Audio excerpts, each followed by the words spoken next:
What is up, everyone? Thank you so much for joining me. I am Audrey. I just came back from Disneyland, so I was like, oh, I'm like gonna have to see if I can actually stream today because I went to Disney. But I just came back and I think I came back in an early enough time to still stream, so we're here today to do Silas's third myth. I just want to watch it and like get it over with so I can like figure out what happens, because I see so many like vague posts on Twitter right now, and I'm like, I don't want to look further because I know it's gonna completely spoil the myth. So I was like, okay, I'm just gonna have to stream it as soon as possible and then not need to worry about being spoiled on Twitter. I hope everyone had a great Thanksgiving. If you celebrate, if you're from the US, it was like last weekend. So I had a Thanksgiving taco party with just like a couple of friends, not a big thing. And we made a lot of tacos. Yes, so that was what I did for Thanksgiving. I hope everyone, had some good turkey or whatever you want to do on Thanksgiving. Tacos giving. Exactly. I did that for the weekend of Thanksgiving. So, oh yes, the Game Awards is next week. That is going to be exciting as well. Game Awards.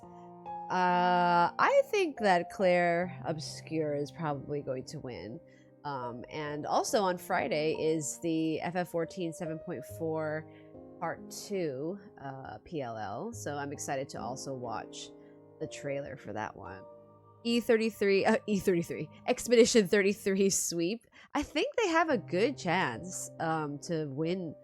I mean, they're nominated for 12 different awards, so I think that they can like win at least half of them. I'm not sure exactly the categories that they're in, but like I'm pretty sure they're gonna win Game of the Year. I didn't play Silk Song, so I'm not sure about that, but I'm fairly sure they're gonna win Game of the Year.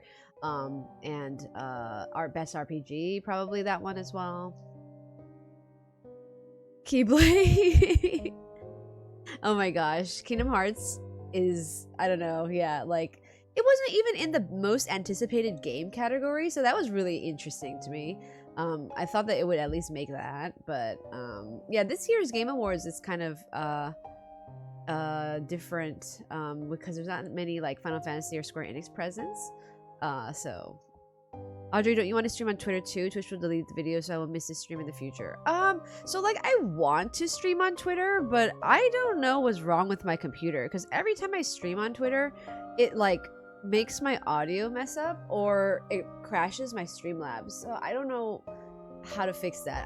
I tried various things and I tried different stream outputs and it just doesn't work. So I don't know if it's like my CPU is just kind of old. My computer is already like 4 years old. Too old. I just recently updated my GPU, so I'm not sure what's going on there. I would love to stream to Twitter. Yeah, I'm not sure what's going on with that. Like, cause when I can't even add it. No, yeah, you can't add it if you already are live. So, I'm gonna just have to. I'll post it on YouTube after I stream it today, so you guys can still watch the VOD even after Twitter or Twitch deletes it. So, yes, we're talking about the Game Awards. You think we might see a teaser trailer for FF7 Remake Part 3? I think it's possible. Because I mean we're honestly like almost in 2026 and I firmly believe that FF7 Part 3 is coming out in 2027 for its 30th anniversary. I can't believe it's been 30 years. That's crazy. So I am fairly certain that we will see FF7 teaser in, I guess, either the Game Awards or, I mean, it's honestly just the Game Awards right now. Because after the Game Awards, the next big one is probably what, like Summer Game Fest. I don't think they're going to do it. I think for Summer Game Fest, they'll have like the actual trailer. But for Part 3, they might have like the teaser trailer, which like drops, you know, the name of the title and everything. So yeah, I'm just very surprised that there's no large, Square Enix presence this year at the Game Awards. So maybe because there's no like actual games being nominated, aside from Tactics and FF14. But besides that, maybe they'll have like trailers, you know, which I'm pretty sure. I'm pretty sure we're gonna get an FF7 trailer. Like, there's no way they wouldn't, you know. Oh my gosh, Sansky, 50 months since Trolley Shenanigans. Oh my gosh, almost like it's over 4 years. Thank you so much for the 50 months.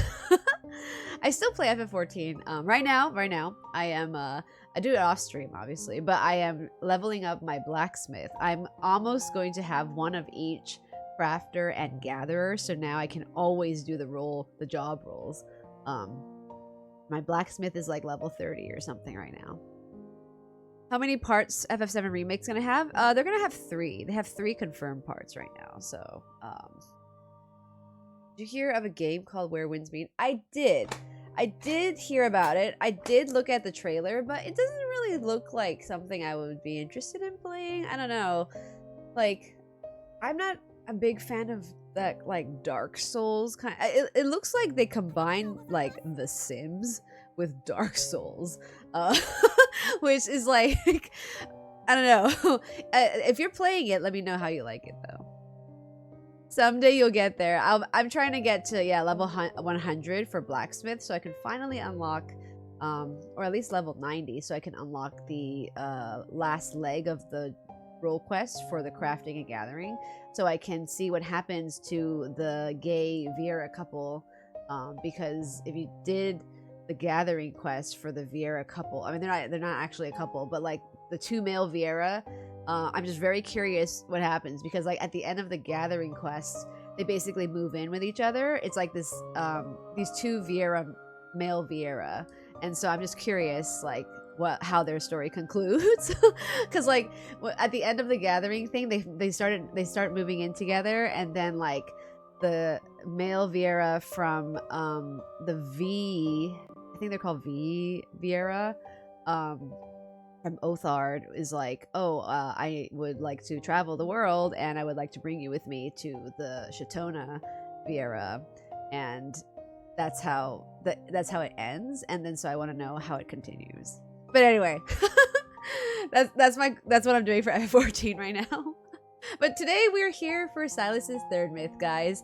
My friend, I just like I mentioned, I just came back from Disneyland today, and my friend brought the Sylus noodle plush thing. I don't know if you guys know what it is. It's like a really cursed looking, like long plush-ish. I don't even know if you could call it a plush, but it's just like this long thing. And then she took pictures with it everywhere, and it was very embarrassing. We're like in this really fancy lounge, and then she like brings out her Sylus noodle and is like posing it, and I'm just like, oh my god.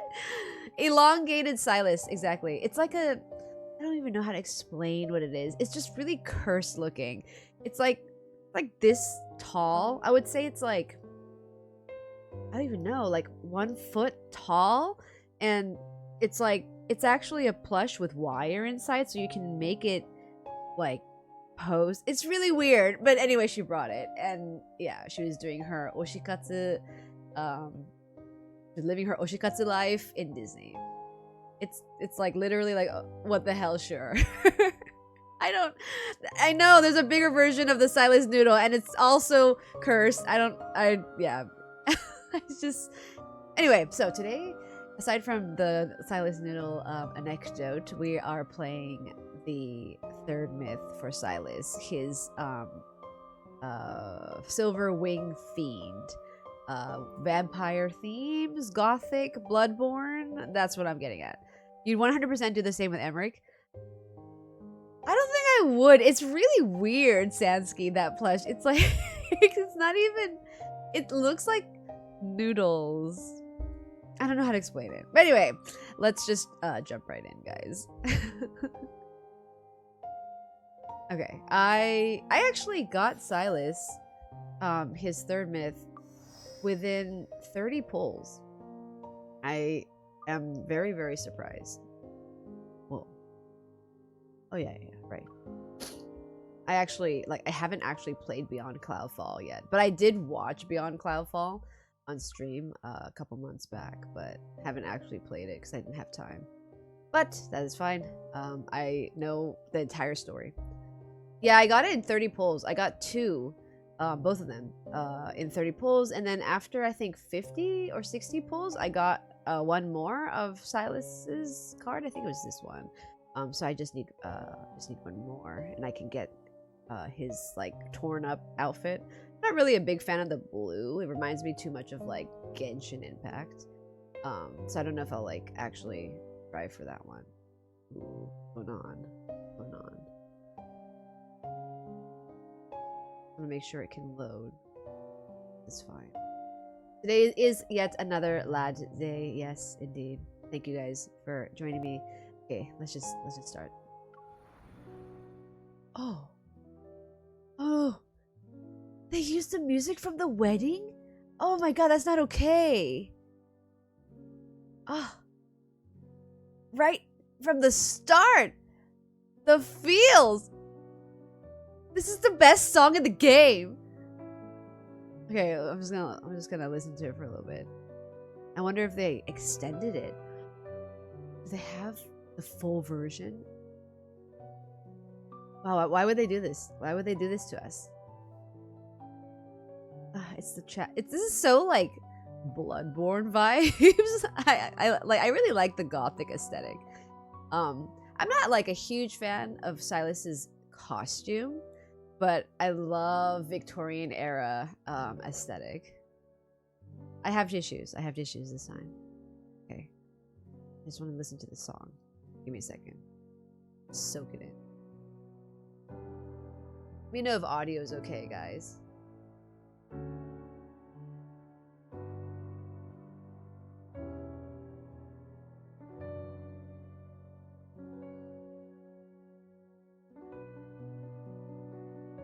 Okay, not the extended version. I know exactly when it like changes, so it transitions when he like gives her the ring in the wedding. Alternative Darkboard is like one of the best stories in this entire game for me, for Sylus especially. I'm not recording it, but it's okay. I'm recording it later. This is new. This part is new. It is new in a sense that it happens in a part that like it transitions. It's new. Interesting.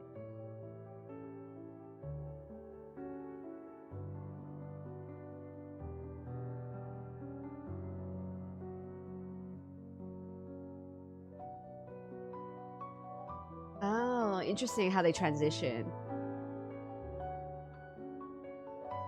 I've listened to the song so much that I know exactly like where I have to cut it to make it sound like, to make it loop.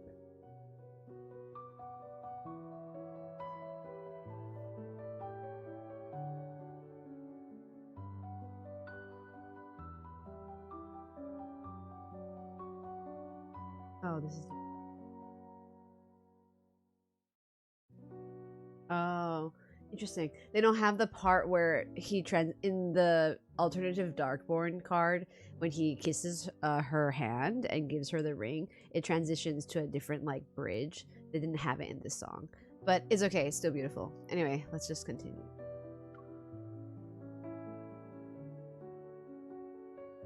Oh, FF9 is so good, Elmira.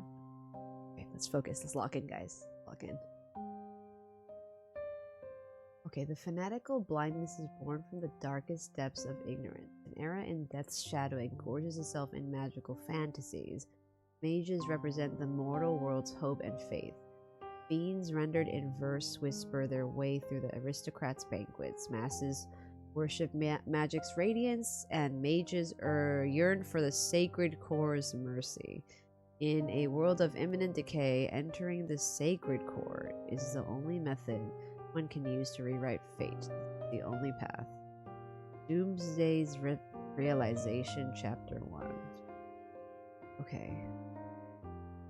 I I really like this game's music. Okay, Sansky, I like the music, and I also like the story. Oh. We know what this book can summon. A mere mage shouldn't use it.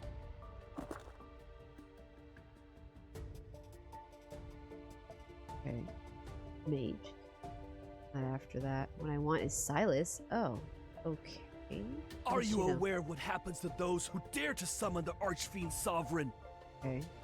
I don't care. No matter the cost, I must have him. Okay.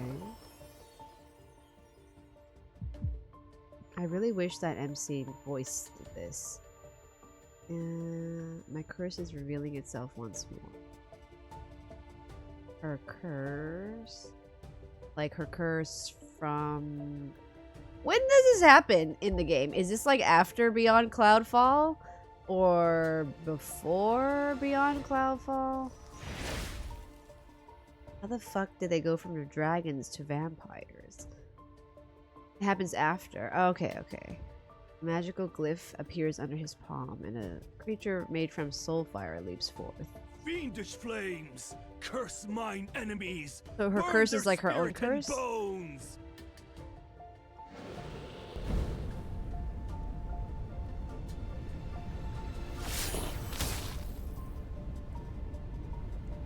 Incinerate their body and obliterate their essence. What the hell did he get from a dragon to become like a... I mean, I guess he's a fiend in both of them. Who are you?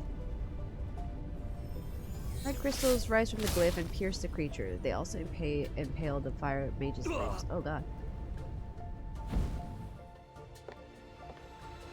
A body that cannot die.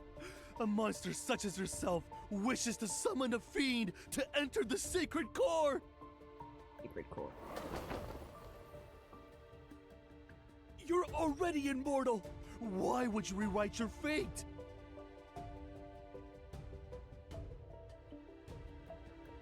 Why would you rewrite your fate? Okay. Agony, suffocation made me believe I would die, but I quickly discovered that I was immortal. Immortality only means being repeatedly tortured while on death's doorstep, but none of it will truly kill me. Is it because she's like not complete with Sylus or something? Because they have to like die together? I want to save myself. Wait, does that work? Like she cursed him and said that only she can deliver a true death to him. Does that mean that he can only deliver a true death to her, if this is after Beyond Cloudfall? For hundreds of years, I ceaselessly searched for something to end my torment. I submitted to being studied, willingly becoming a test subject, and traveled from one dynasty to the next. Hundreds of years. Nobles, political leaders, religious figures, and arcane houses who once viewed my immortality as a miracle branded me as a heretic and evil spirit when they failed to unlock the secret of my condition. Immortality. Interesting. Technically, she is immortal in the main story as well, yeah. People yearn for immortality, and yet those fools fear it. Never trusted humans ever again. I can only rely on myself. I hid my identity and wandered the world as I studied the most ancient and profound magic. All my efforts were directed into finding the source of my suffering. Time could... Oh, she doesn't have the memories of the dragon Beyond Cloudfall time. Time could overthrow dynasties and erase the memories of generations, yet it couldn't change my pain. Then, the women who taught me forbidden magic told me my torment stemmed from an ancient curse. Furthermore, no magic in this world was capable of removing it. Only by entering the sacred core and beginning anew could the curse be lifted. Sacred core. That was my only path. Let's see.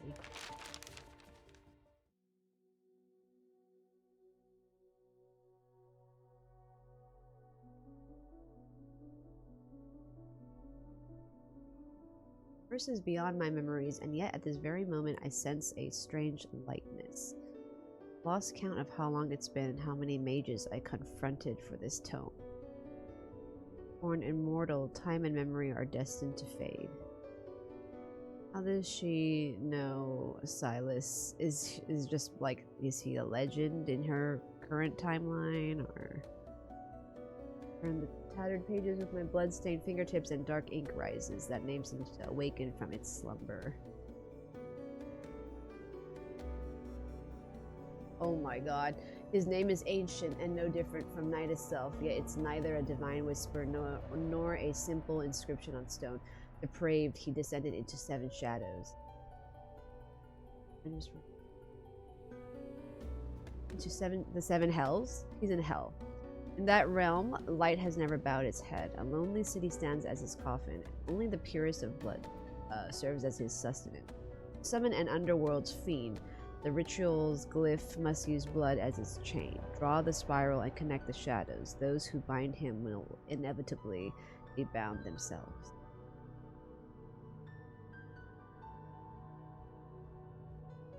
The underworld is where fiends exist, and it's a place humans cannot enter.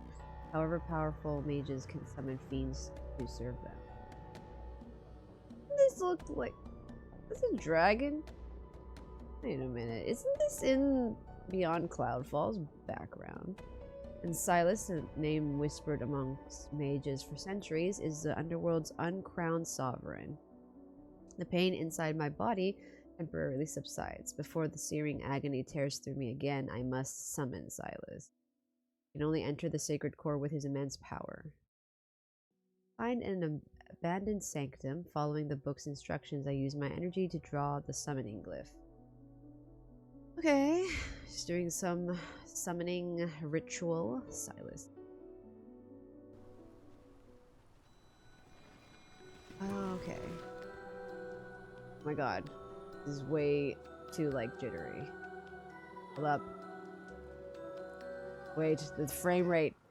The frame rate. I can't do this. Hold on, I have to start over. I need to change my settings, guys. Maybe I could do it. Oh, actually, we're good, we're good.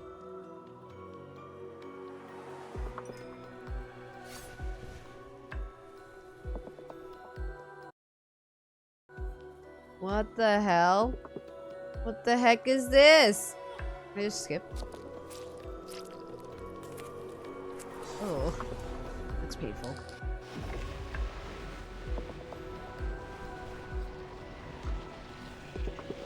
Okay. You used your blood as bait. I hope you're prepared. He probably to knows who become she my is, right? feast. Oh, the music is so good. What the hell? However, Oh my god. answering What a these king. summons Holy is a shit. first for me. You're the one Oh, she's so pretty. Oh my god, who my girl. awakened me. Oh, okay. Does he remember who she is? Oh wow, okay. Okay, just, yeah, I get it. Let's go. Oh my god, the tongue action is ridiculous. He remembers her, doesn't he? That's why he's just randomly kisses her. Shall I give you a chance to resist? Oh my god, the music is so good. Oh my god, there's music, guys!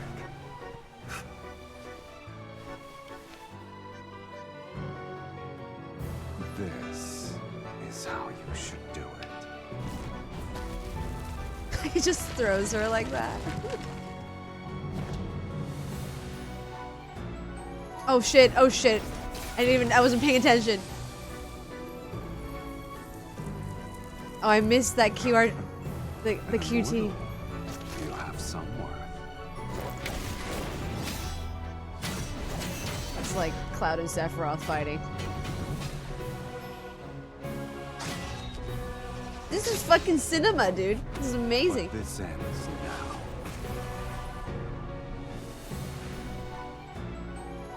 Control him. Oh, he's like a kite. I saw so many memes. It's so funny. What do I do?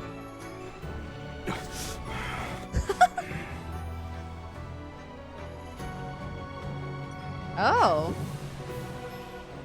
Okay. Holy shit. All right. All right. It's so sad if you think about it in the context of him, like, remembering his dragon time, if this is after the dragon time.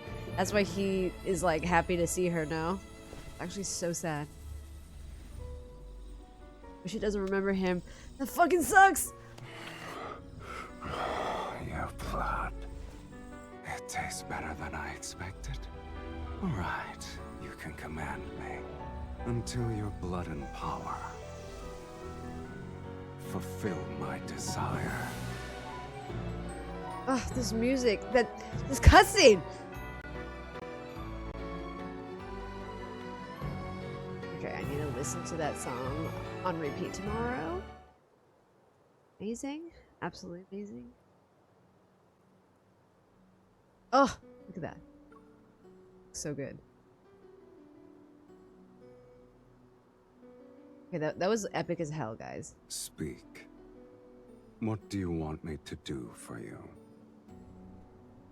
Shall I capture 10,000 magical beasts and extract their energy? Or perhaps you need my aid to overthrow a kingdom? Oh, he's just like what he was as a dragon. He can do whatever. You know, like, Sylus gives me a lot of, like, Sebastian vibes from Kuroshitsuji. Because he, like, is a demon who can, like, fulfill anyone's desires. He's just more human.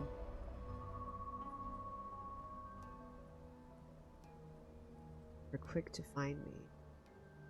This place is so desolate that even ghosts would avoid it. But it seems you have visitors. Are you famous? Does he remember who she is? Why are you talking about ghosts? Aren't you one yourself? It's not even amusing in the slightest.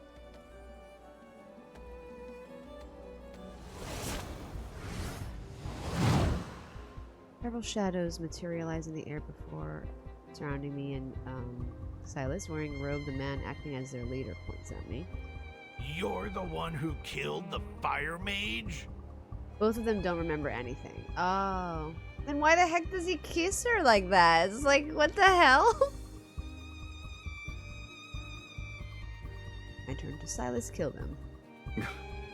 Are you insane? Taps his staff on the ground. You put on a spectacle to summon me. Also, you could order me to crush some insects. How ridiculous. Said I could command you. Yes, I did. Please allow me to finish that sentence. You can command me. Though, whether or not I obey depends on my mood. He leans against a stone pillar and idly twirls his staff to amuse himself. I expected Sylus to be more impressive. I guess the Fallen's Pact is nothing more than a nonsensical legend.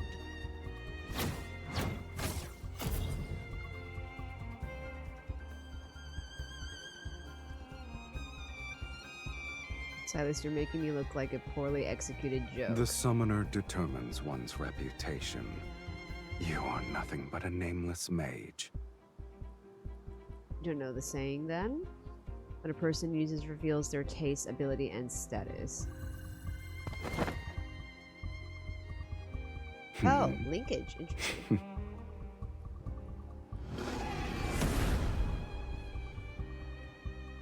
Black-red mist stops them. In the blink of an eye, they turn and strike the figure surrounding us.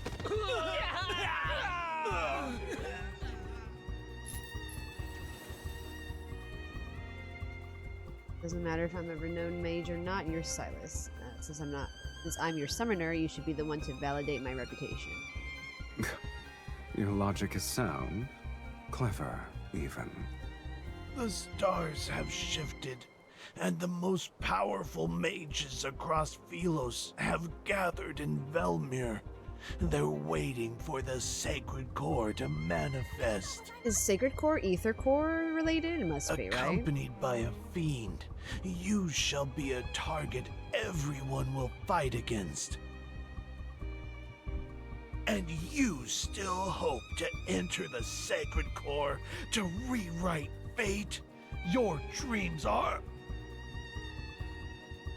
Hey Gwen, how are you? Thanks for joining. My heater is like blowing into my face.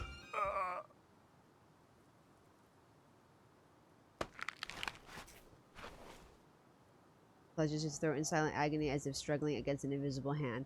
Sylus is using the force to like choke this dude. But Silas's gaze remains solid. Oh my god! Miss Walker! I use this music as my background. Amazing. This is amazing. You summoned me to enter the sacred core. Oh my god. That's so cool. That is so cool. I love this. I love the musical cues. Don't tell me you actually believe mages would summon you to overthrow kingdoms. You're no different from those other mages, rewriting fate.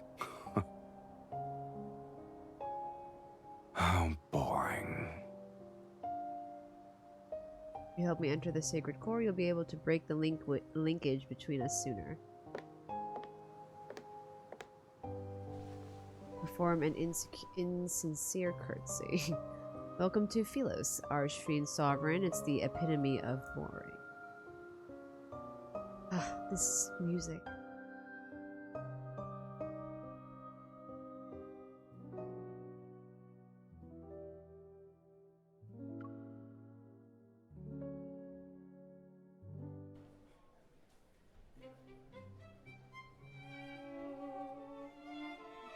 We're still some distance away from Velmir. I'm impatient, but this fiend is unhurried.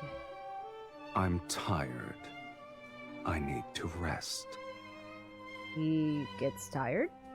Look at the red and gold crystal chandeliers, a carpet with blue silver patterns, and the polished oak staircase. He led me to various places to find the most luxurious inn in the city. We have the most expensive room. Don't tell me you actually think the underworld's fiends have miserable, wretched lives. Only humans tolerate suffering. Fiends don't have the appetite for it. I need him. He's useful to me. You're wearing your thoughts on your face, my lady. No wonder you lost to other mages. This is how I'm proving my faith in you. Then I hope you'll treat me well. Ah, his side profile looks so good. Love that. Sylus turns to look at the attendant by the door. Bring us your most expensive wines and dishes. All of them. Yes, sir.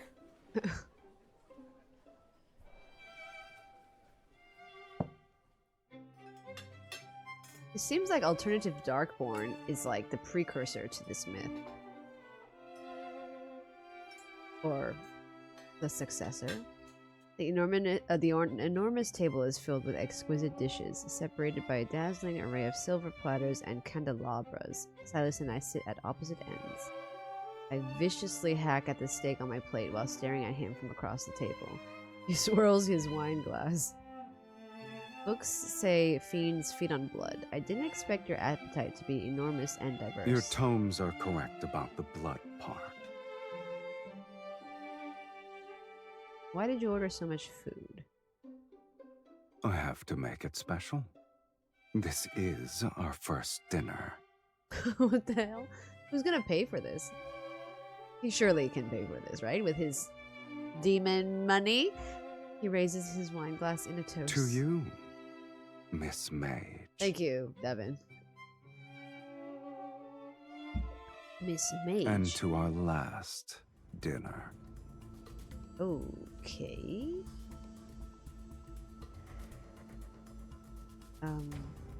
There's still a reason to give up? I told you. To command me, you need sufficient power and desires to satisfy my appetite. Uh-huh. Your power and talent exceed those of ordinary humans. Yet your desire is as banal as the other mages. Okay. A crimson light flashes across his right eye. Oh! Okay, so he still has the ether core. And he narrows his eyes and hides his gleaming pupils beneath the shadows of his eyelashes. The desire to enter the sacred core can't even provide a modicum to satisfy me. The underworld has plenty of fiends you could summon. I've defeated those weaklings, but they're sufficient for dealing with mages. Shall I create a list for you? I pulled a knife from my steak and pointed it at Sylus. You only took one sip, and yet your words are akin to a drunkard. You need me to use our linkage to pull you here so I can kiss you again? You might become sober. Go ahead. Let us see who's the hooligan here. Hooligan. Ooh, just the linkage at my wrist flies across the table along with the knife I throw. Oh, okay. Sylus tilts his head, the knife grazes his hair before it's embedded in the chair behind him. Black-red mist. Oh, so he has that evil still. Emerges between his palms, traveling along our linkage. It spreads and approaches me. I concentrate my energy and pull, yet the black-red mist drags me across the table towards him. How about the food? Okay, well, here we go. Okay. His staff is pressed against my throat. I'm pinned down on the table amidst the chaotic mess of dishes. Didn't you want me to be sober? One kiss isn't enough. I grab a wine bottle from the table and swing it at him, but he swiftly blocks it. Only wine spills out. Oh, it's so messy. He's wearing all white. Come on. He carelessly tosses the bottle aside. Then he touches my face to wipe away the liquid. Since I still have some patience, you have one last chance to make a rational choice. Okay. When his fingers move to my lips, I bite them. Oh, he's actually kind of disgruntled. My teeth sink into his fingers as I meet his gaze with defiance. What else are you going to do? Kill me? If you wish to know of matters more absurd than death, I'll grant your wish. That's what he says in the trailer. Can we eat first at least? Literally. He made such a mess of the food. Sir, miss, it's getting late. Other guests need to rest. Of course. We'll finish this quickly. We're in a private room or something, or what? His hair is so great.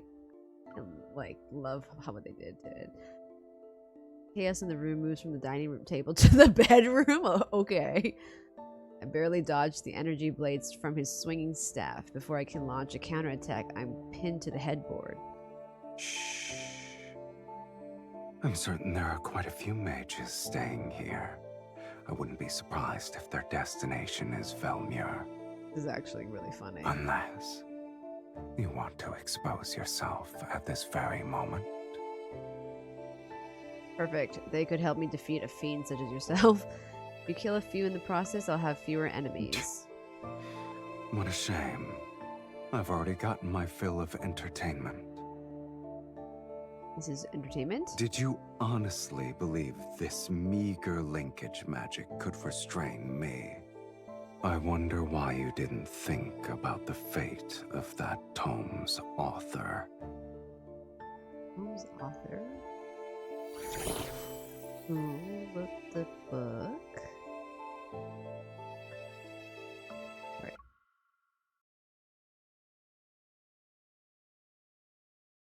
Did she write the book herself? Black-red mist swirls around the bed's curtain tie back. It binds my hands to the headboard.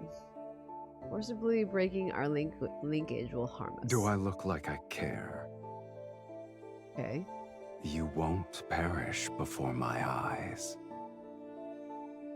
On the last page, the Fallen's pact states that when the linkage is forcibly broken, a party with weaker energy suffers a more severe adverse reaction. Silas's energy is greater than mine. This bastard. He shakes the linkage on his wrist to taunt me, then he turns and walks towards the door.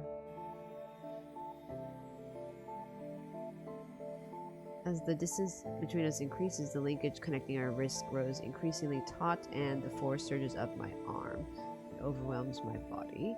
The linkage's light gradually dims as it tightens. It's slowly being extinguished. Farewell, Sylus. Miss Mage. May we never meet again. What was that for then? As the door is about to open, I grit my teeth in defiance. Only the sacred core can free me from this curse and let me begin anew.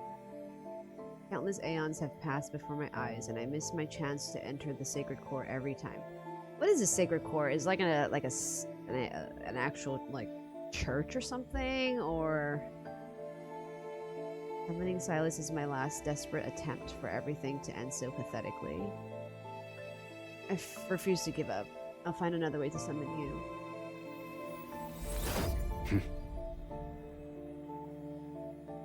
Strange yet familiar energy surges from my chest. It roars and travels down my right arm. A powerful invisible force pulls an even greater energy towards me. I open my eyes. He stepped outside the room a moment ago, but he's been pulled back to stand in front of me. Falls onto the bed with me in his arms. The linkage between our wrists has reformed and emits a radiance I've never seen before. Why do they have this linkage? In Beyond Cloudfall, they didn't have a linkage. I'm trying to think of the implications. He gave her half of her soul. He did not have a linkage back then. What's going on? Impossible. What's happening? Wasn't the linkage broken? Before I can process these events, Silas's other hand is already at my throat. It's not a normal connection. Where did you learn this forbidden spell? It's behaving differently from what's described in the book. Never mind, I'll just bluff him for now. I put on a mysterious, knowing smile and look into his eyes. Anger and curiosity flicker in his gaze. I'm not an ordinary mage. After all, I've been graced with immortality. I didn't expect to see you again so soon. Oh, she's bluffing. Archfiend Sovereign. Isn't this more absurd than death? He doesn't immediately contradict me, so I seize this chance. Since you can't kill me or break the linkage, I guess you can only honor our agreement. You look pleased with yourself. Impossible for you to negotiate, Sylus. Once I accomplish my goal, you'll regain your freedom. I meet his scrutinizing gaze without flinching. His gem-like eyes seem capable of capturing my soul. I shall temporarily withdraw my previous statement. Being summoned by you might not be that boring.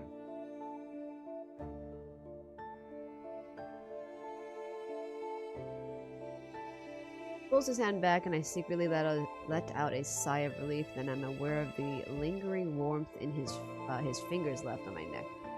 The heat that's enveloping my entire body. Untie these ropes first. Also, I'm sleeping on the bed. You may have the couch.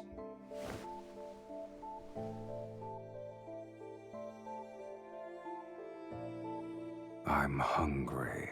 Okay. You ordered all of those dishes earlier. Only then do I realize that he needs blood.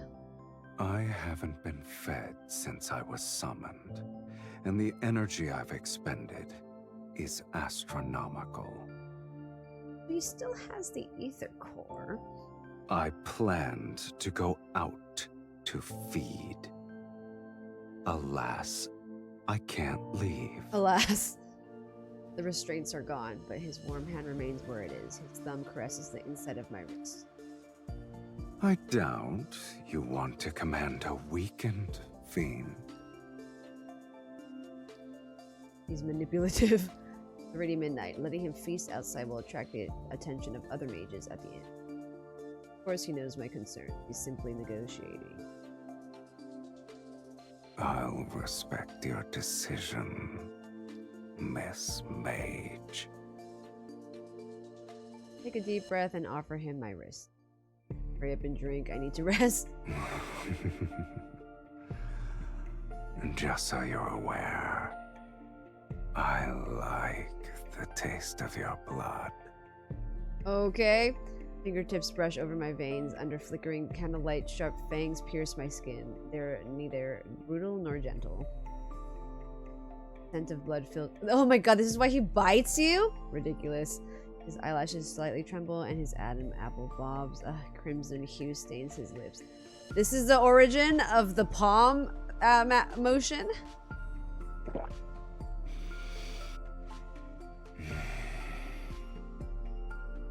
It's been so long since I've tasted blood that satisfied me this much.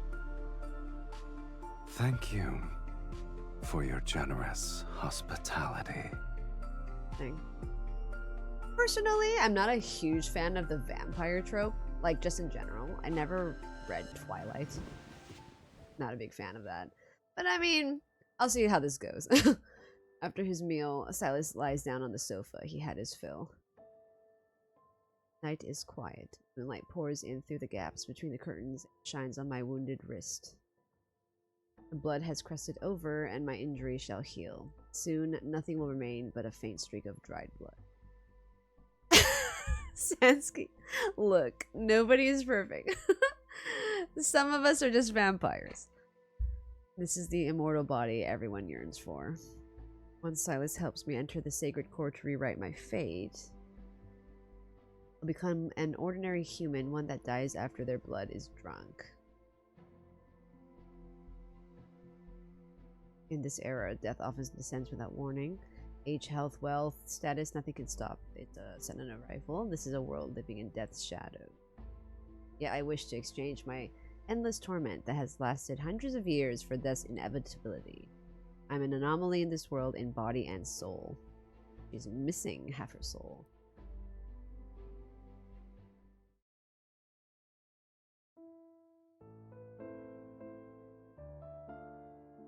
Song. I also love this song. For that night, Sylus and I agreed to a temporary truce. It's the song that he plays on his record player. Amazing. Love this. I love the musical cues. Our long journey ends and we arrive at Velmir. Worn and weary, I lead him to an estate perched on the city's highlands. At last, I have the honor of meeting you. Welcome home, Countess. Before departing for Velmir, I hired a reputable housekeeper to prepare the manor for my arrival. As per the instructions in your letter, I hired servants to clean the premises and buy the necessary provisions. Gwen, you are so right. They combined Sephiroth and Vincent Valentine together. The coffin that Sylus has looks exactly like Vincent's, like with the Cerberus on it, almost like looking like the Cerberus, but it's very similar. It's a shame this magnificent manor was empty for a long time. It's wonderful that you've decided to claim your inheritance, my lady. Inheritance.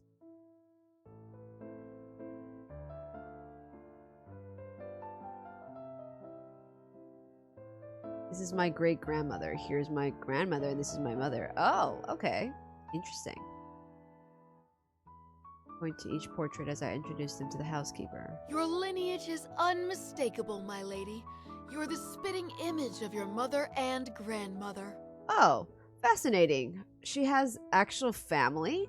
Because in the current Lincoln timeline, she's an orphan now. Fascinating. What are the implications of it? Yeah, Final Fantasy 11 Deepspace collaboration. Imagine if they're in FF14. It'd be blowing my mind. It's okay, guys. Emmerich is still my number one.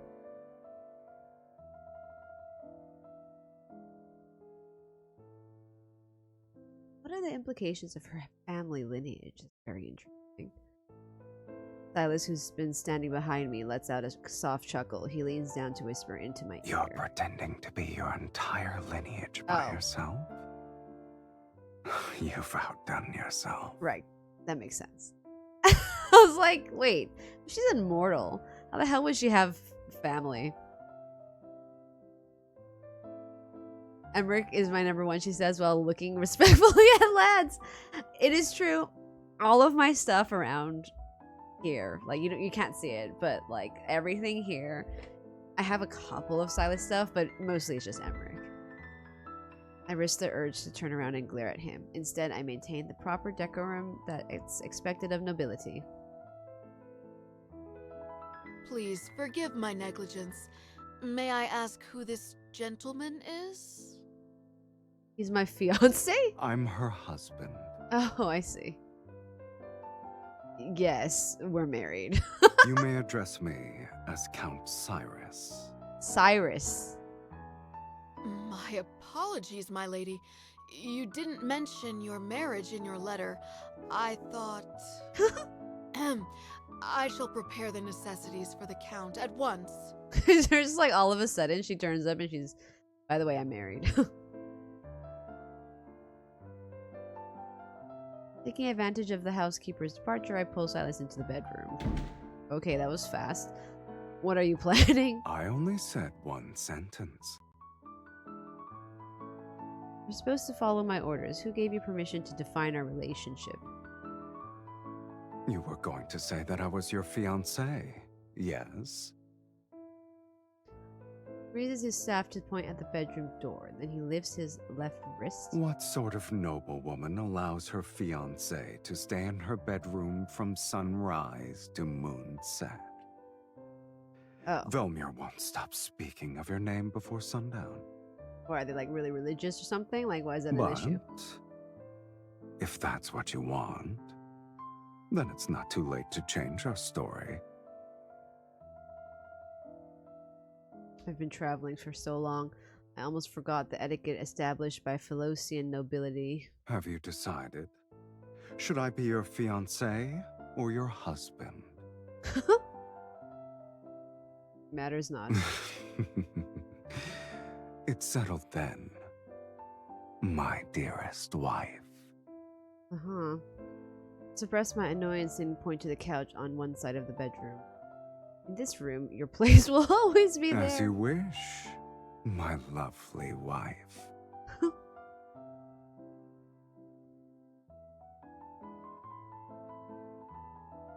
Interesting.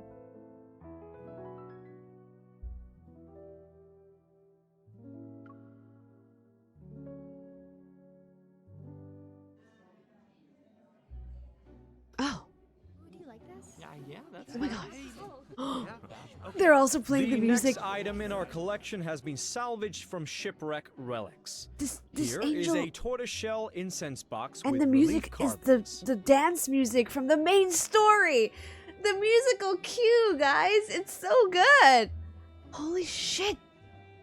Oh, this song is one of my favorite songs in this entire game as well. The song that they like this after this cutscene in the main story where Sylus asks the MC to a dance. I'm like, okay, like pack it up, guys. Like this is the guy. This is the guy I'm going to like main. It was such a good scene, and like I love that trope of like ballroom dancing. So I was just like, okay, I'm locking in. This is like this is it. And then this angel is from Beyond Cloudfall, so that's very interesting. Based on the engravings at the bottom of the box, Zane this appears to be a is in precious shambles. treasure I still like used Zane, by a though. previous dynasty's empress. Remarkably, it still retains traces of its original fragrance. Ladies and gentlemen, which one of you would like to acquire this? The starting price is 8,000 silver. Please place your bids. Don't forget, the distinguished guest who acquires an item may invite their partner to lead the next dance. For Daria, my beautiful daughter, I'm willing to offer 10,000 silver. 15,000 silver! It's for my beloved Miss Ariella. I yawn listlessly from my corner of the banquet hall. When will they reveal the fragment of Night's Whispers? I didn't expect there to be this many mages present at a ball. We all have the same goal. Of course. The nobles only consider Night's Whispers to be a poetry collection left behind by Sir Saren. Oh, they still kept the VA that has very interesting accent. They forgot that he was the greatest archmage in Sylus' history. He was the last one who... Shh! Lower your voice. Mages are already competitive enough as it is. We don't need nobles to increase the price because of their obsession with being refined, cultured individuals. Culture. So, that's why you're enduring a boring social gathering. What does the poetry collection say about the sacred core? Oh, the sacred core. To learn the virtue of silence. It's a shame I'm not a fiend you summoned to blindly follow orders. If you won't tell me, I'll find out through socializing. Right. Alice glances meaningfully at the group of nobles whispering around us. Perfect. The nobles here believe a count and countess who have returned from foreign lands are intriguing. Bastard. One must be evil to know another villain. Under the curious glances of those around us, I pretend to affectionately take Silas's arm, and I lean toward his ear. Saren was the last mage to enter the sacred core, but that was decades ago. Oh? I'm assuming you met him then. Did you lose to him? Is that why you missed your chance to enter the sacred core?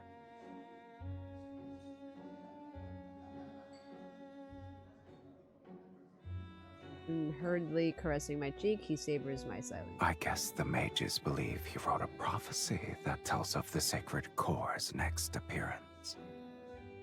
Oh! Is it just a deep space tunnel?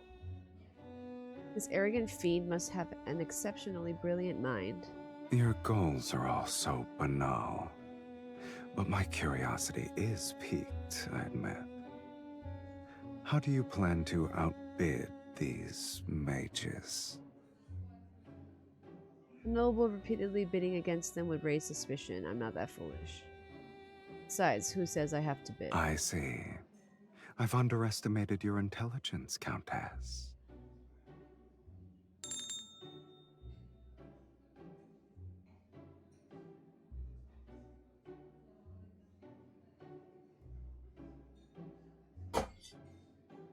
Miss Hen, wearing a silver case, steps onto the platform and the Marquess speaks. The again. next item is a fragment from a poetry collection written by Sir Saren.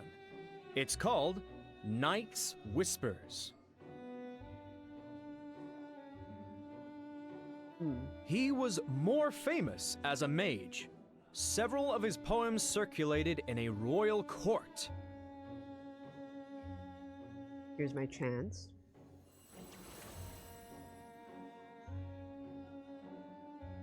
The starting price is 1,000 silver. Please place your bids. Interesting. Is this why Silas is like always at auctions in the Lincoln timeline?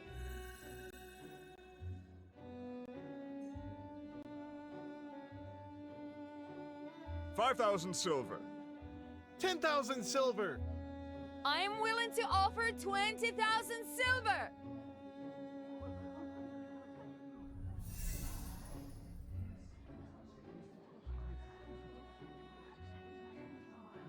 Silas is like, my girl likes this stuff, so I will too, literally. I wonder which poor soul will end up paying for this empty case. Oh, spatial boundary suddenly falters. This isn't my spell. Is someone tracing my magic? If I can complete the transfer before they track me.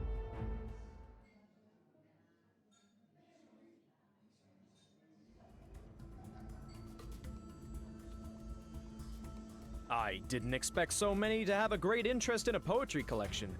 The latest bid was 60,000 silver. Would anyone like to place a higher bid?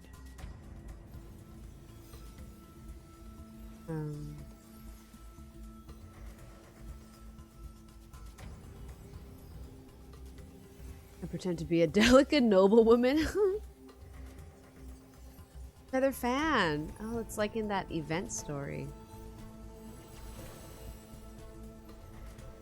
A few feathers silently detach themselves and transform into semi-transparent threads that dance through the air. They trace an invisible glyph. Beams of light begin to warp. Ripples appear on wine. The edges of the carpet undulate like water, and curtains gently. Did someone open a window? Where is this breeze coming from? Tracking glyph has been destroyed. Continue my performance as a dizzy noblewoman and slightly sway. Someone steadies me from behind. My lady, why don't you tell me when something catches your fancy? You wouldn't need to be so stressed.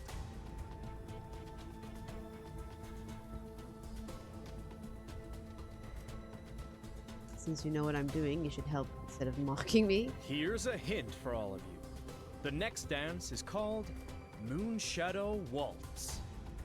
For those of you who are interested in being the lead dancer with their partner, this is your final opportunity. 60,000 silver!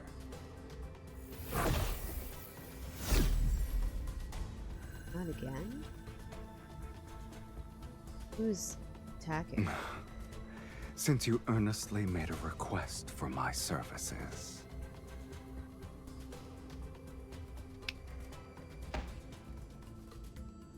Sylus snaps his fingers behind me. On one side of the banquet hall, an elderly man suddenly collapses. Sir, what's wrong?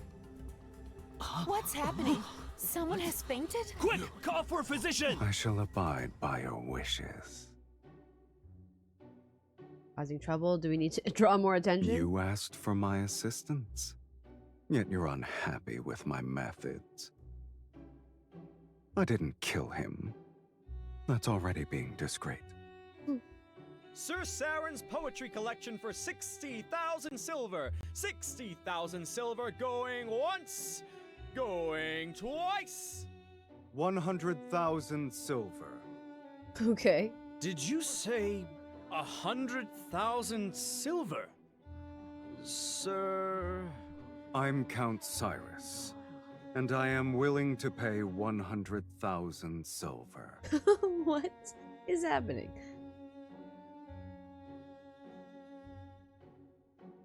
Since you've been compromised, I might as well buy it legitimately. Okay. Who's attacking, though? Will you get the silver? I thought you were the wealthy one here. As your husband, I need to prove myself worthy. Or is he getting the money? 100,000 silver! Sold! Congratulations to Count Cyrus on acquiring Night's Whispers. As hurriedly steps forward and a dazzling gemstone gleams in his hand. This little stone should be sufficient. Oh, it's a protocore. Gemstone is worth at least 200,000 silver. Oh no, this is not a protocore. Where did he get it from? Velmir hasn't seen a noble spend so lavishly in quite some time. I heard only mages have an interest in this poetry collection. Could you be one as well? I'm sorry. I'm unaware of their strange curiosities. The story is what caught my eye. Takes the silver case from the attendant's hands, opens it, and removes a worn, unremarkable book. Supposedly, this archmage witnessed the death of his lover in his youth, and she was a poet. Isn't it just Before her? she died, she left behind a blank page in her manuscript and asked him to complete it for her. Thus, on that same night every year, He used forbidden magic to send a newly written page of poetry to his lover.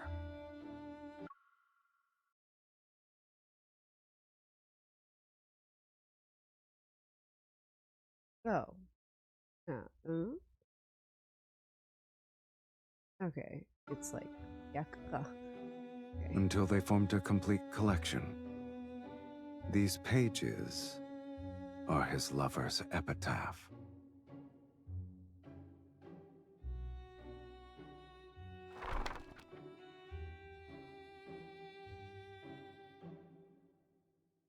Beneath frozen tears firmament, the rose in the mist eternally sleeps. Her petals bloom with the illusion's blood. She guides those marked by destiny to a place where none dare to venture. Rose in the mist. Yeah, inexplicably react to these words, and in the depths of my heart something trembled. I didn't know the poetry collection concealed a beautiful tragedy. It's the first time I've heard of it. I was only made aware of the tale a few days ago. Yet I knew I had to obtain it. Regardless of the price I must pay, I needed to give it to my wife.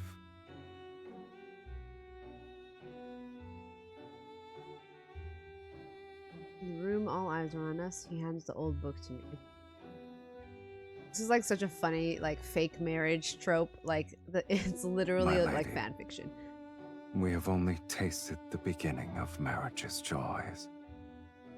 However, my commitment to spend my lifetime with you surpasses life itself. That's like, is he being legit, or like he's just unironically saying this? But yeah, the Regency AU. I love that shit.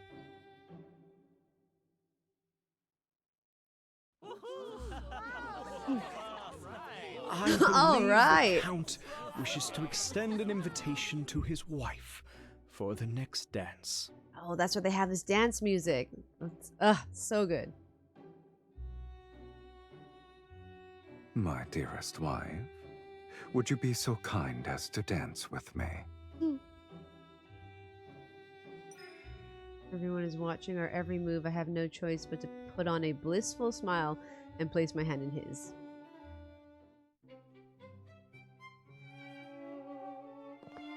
Every second, my wife, literally. But it's like fake marriage, though. That makes it funnier. But it would be really tragic if this is actually him just like rage baiting her and he remembers everything about his dragon self. My dress droops in an arc as every movement flows with practiced grace. When we finish the first part of our dance, the other guests join us. Their silk garments ripple outwards like waves. Where did you hear that story from? Did the previous mages who summoned you reveal it? I came up with the fantasy myself. Oh. It happened decades ago. No one remembers it anymore. People will believe anything you tell them. Okay. Our dance elegantly continues as we move to a corner of the banquet hall. A decorative mirror with a golden frame catches my eye. Interesting. Is that like a reference to that thing in his office room thing that you can put up? A mirror? He holds me with one arm as I follow his lead. I lean back and turn my head, startled to see only myself in the mirror. Oh yeah, because he's a vampire. My dress twirls and I raise my arms. I feel his grip on my waist, yet the mirror only shows me dancing alone. Mirrors in this world cannot reflect beings from the underworld. Right. Oh. The fuck? What are the implications of that? Like, why did he give us a mirror then? Exactly. What are the implications of that? Why would he give us a mirror? Just to show us that we can now see him? I hesitate before using our dance to lead him elsewhere. Are you afraid they'll discover my existence? Hmm. To these people, I shouldn't exist. To them, neither of us. So we're the same. Curious. A mage compared herself to a fiend. Huh.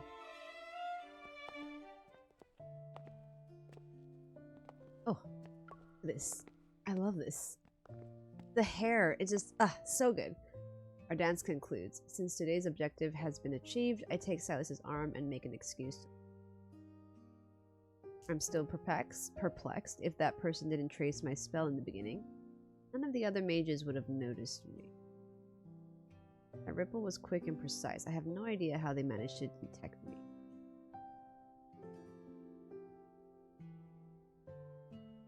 It was within 3 meters of me. My heart almost jumps out of my chest as I look at him. Was it you?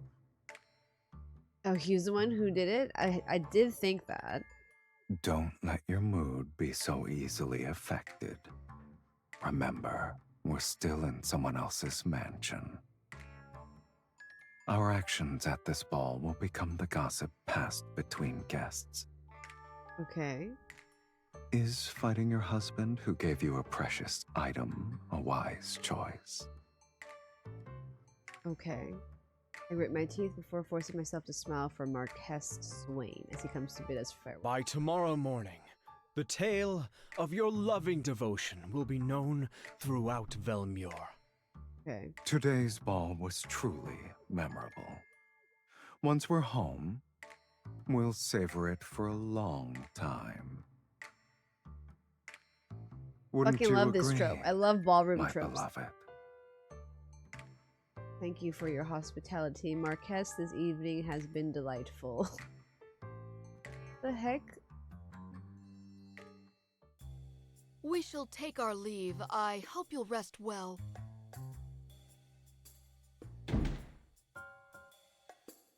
As soon as we returned to our residence, I ordered the servants to retire to the East Annex. Only Sylus and I remain in the main building.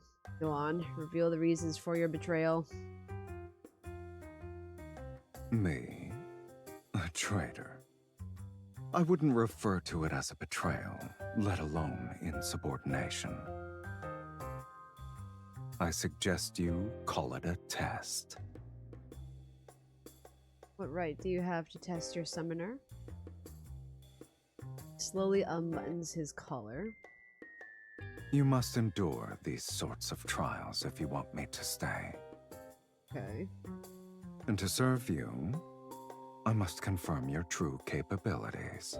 What does he mean by that? I scoff with my hand behind my back. I begin to draw a glyph. Why don't we fight then? You're the one who should be tested. Okay. Why are they, like, fighting again? Currents clash as rumbling shakes the entire building. Don't aim your attacks to the right, you'll hit my 300-year-old portrait. You're so cautious for a simple duel. And you desire to enter the sacred core. Let's assume you break those antique vases. Who will provide an explanation to the housekeeper tomorrow? I could destroy all those portraits in that case. We can say your ancestors' spirits appeared at midnight for a family reunion. What the heck? Even if they did appear, they'll only remind you of your place.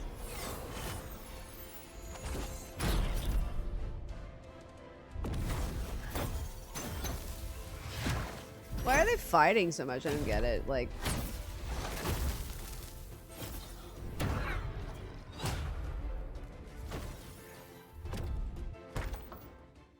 When the door to the bedroom is kicked open, we're already disheveled. Our battle has drained our energy. Having used too many spells, I sit on the edge of the bed to catch my breath. Sylus rests on the carpet and tilts his head. Neither of us are dead. I suppose we'll continue this at another time. I don't understand why he tricked her, though. What was the point of that?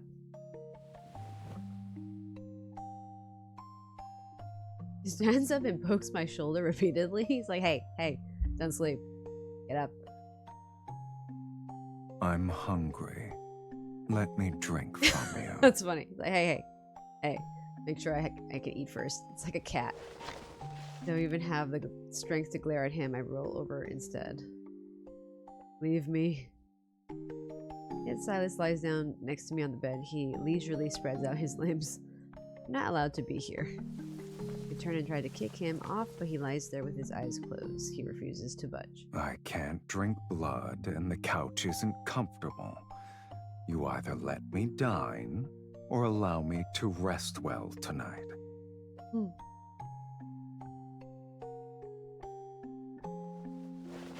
Furious, I gnash my teeth, but I'm too exhausted to keep fighting. All I can do is turn and bury my face into in the pillow.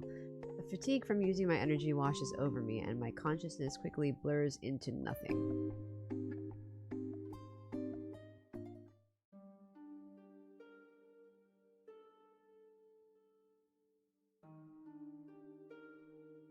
Music is from Raphael's. I love this song. This song is so good. Raphael's mermaid myth is so good.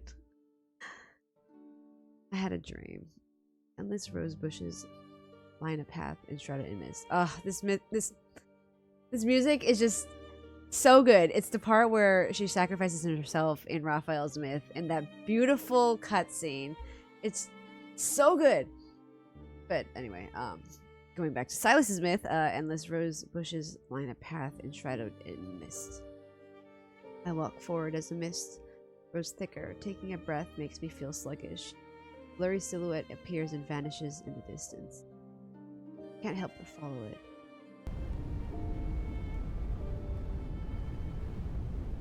I don't know how long I've been walking until I reach the end of the path. Intense flames and blood-red mist swirl to create a sight of befitting of hell. I see myself running between the blood-red mist and raging fire. I run as thick smoke erupts violently from the ground. It pursues me from every direction. Don't look back. Oh. A voice that's familiar yet strange falls near my ear. It's seemingly from a distant place. I turn my head back. A pair of crimson eyes stare at me. They're so familiar that it makes my heart race with dread. The face in the mist is akin to sunlight scattered by rippling water. It's impossible to focus on. The edges of the dream are burning.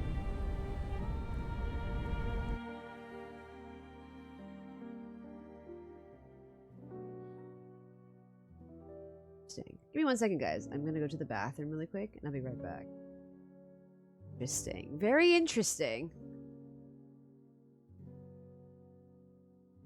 I'll be back in like 3 minutes.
Alright, guys.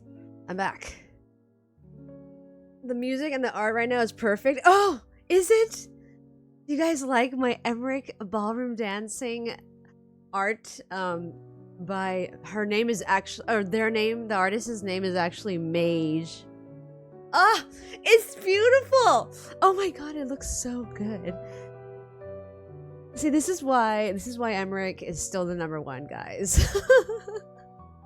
Oh, it's so beautiful. Oh my gosh. It's amazing. I actually didn't even like listen to it. Emmerich de Borel, Lord Commander of the Temple Knights, House Speaker of the House of House of Lords? No. High Houses? He's Lord. Oh my god, it's been so long. Lord Speaker of the なんだっけ?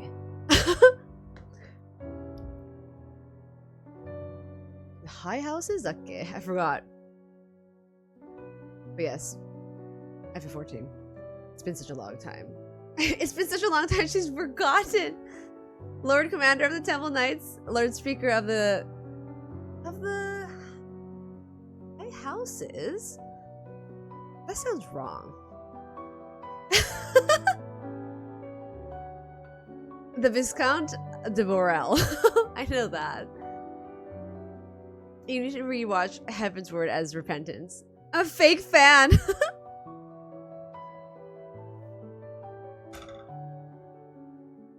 Hold on. What is it? Lord Speaker of the, not the House of Commons, but it's the House of Lords. I'm gonna look this up. Emmerich de Borel, House Speaker. Lord Speaker of the House of Lords. Oh, yeah, that's what I said. But I thought of the High Houses. And Viscount de Borel. That's another title that he uses. Anyway, guys, let's go back. Interesting. Very interesting, though, so far. I'm just trying to, like, anticipate the twist. Where, like, they suddenly remember or something like that. I would love to replay Heaven's Word.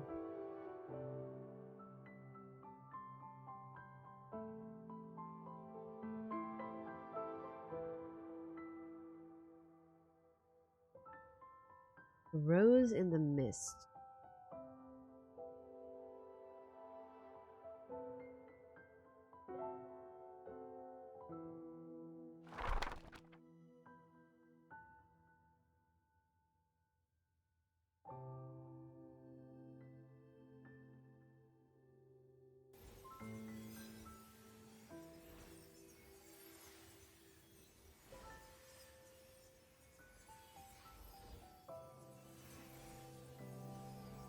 Saren lived decades ago. This map must be from that era. Wasn't she also alive at that time? You're already awake. I guess yesterday didn't leave you that exhausted.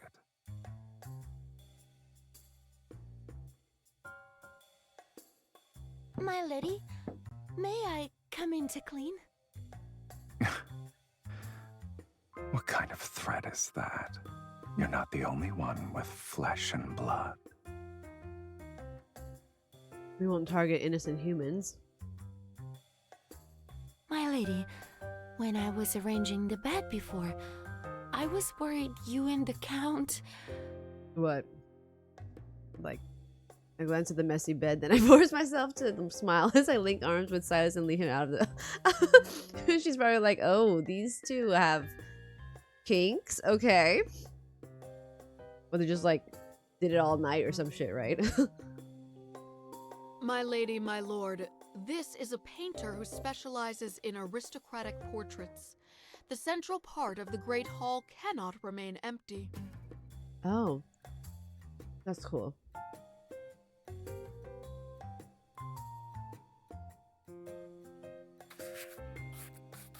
My lady, please send a loving gaze to the Count.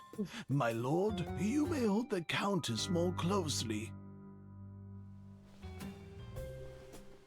My lady, you have my permission to lean on me if you're tired.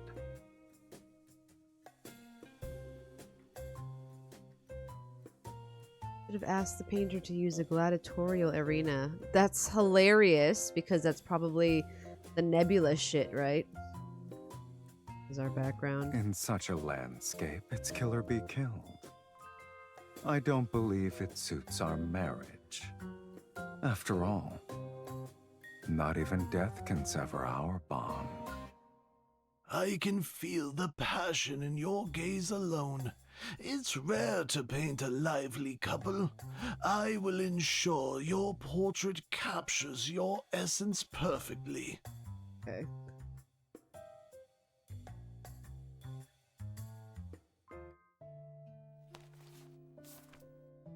I rub my sore shoulders.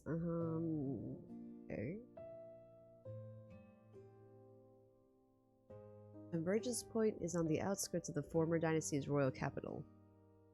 This is an underground vault in the old royal capital we're leaving You're tonight. well acquainted with it. Living a long life does have its perks, I see.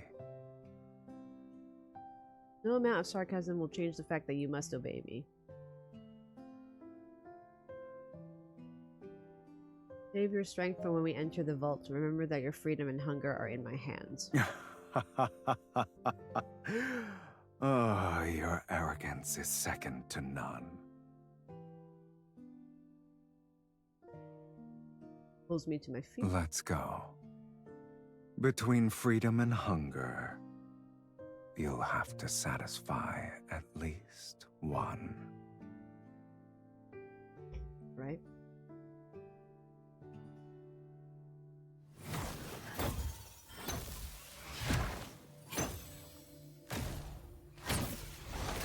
The entrance to the ancient royal capital's vault has been sealed.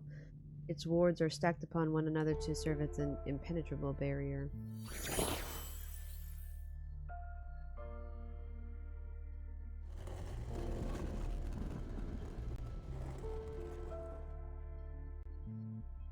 Behind it is a painting lying on the ground. At its center is a small path entwined with wild grass and overgrown with roses. In the depths of the mist, a lone figure walks into the distance. Matches my dream.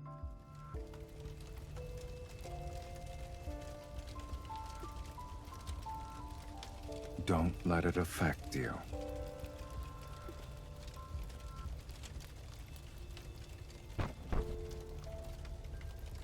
Sylus taps the canvas with his staff.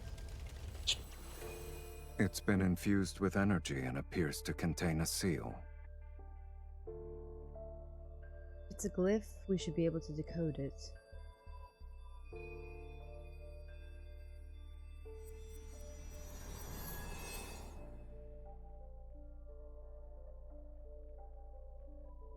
Layer by layer, the glyphs appear in sequence, but just as they're about to connect, they stop. It won't open. We'll need to utilize a specific method. Why do you sound like you already know the answer?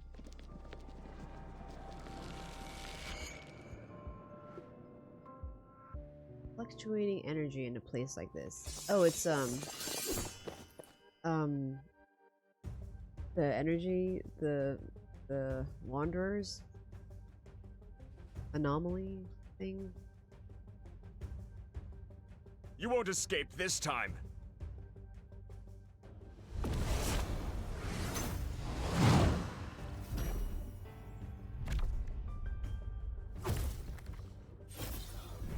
Strange. I made sure to cover my trail. How did they find me so quickly? I thought you'd be more secretive after succeeding at the auction. I didn't think you'd be so proud that you couldn't hide yourself properly. I recall the tracking spell Sylus secretly cast at the auction. You again.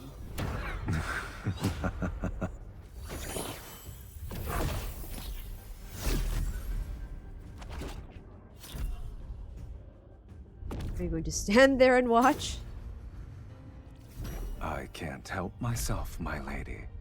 Your fight with them was too captivating.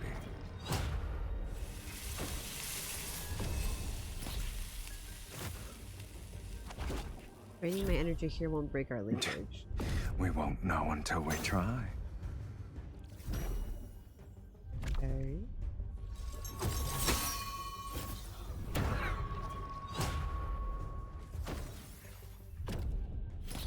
Sylus, you're a useless fiend in the underworld. Why don't you go down there with me and see which of us is truly useless then? I don't have time to argue with you at this moment.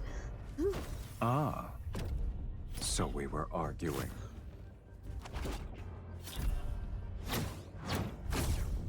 What is happening?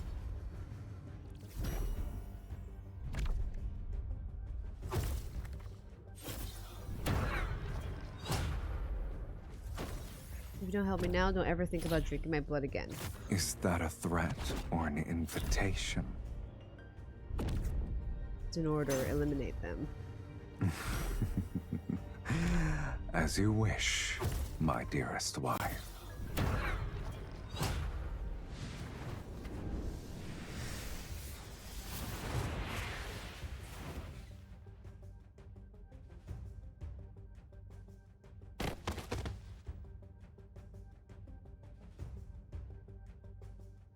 He killed him?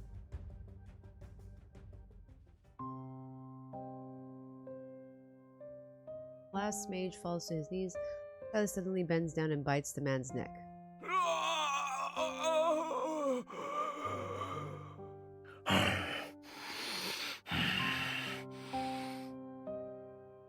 Blood overflows from the wound. The man doesn't even have time to struggle before dying. Oh dear. Noticing my frown, he wipes the blood from the corners of his mouth with a silk handkerchief and calmly walks to the next mage. Your furrowed brow reminds me of an intricate glyph. Can you blame me, though? I haven't eaten in days. If this continued, the Archfiend's sovereign would have become the sovereign of hunger. Picks up another unconscious mage. Your blood is special. One sip is worth half their lives. But since you're unwilling, I'll have to make do. You lured in these mages for that? Bites the man's throat, and after taking 2 gulps, a subtle change appears in his eyes. Not necessarily.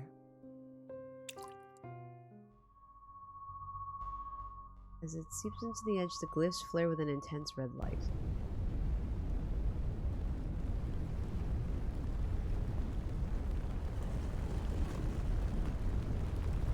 In the mist, the stone doors slowly close. Sylus, run. Dash toward the exit, but a whisper reaches my ear. You're too slow.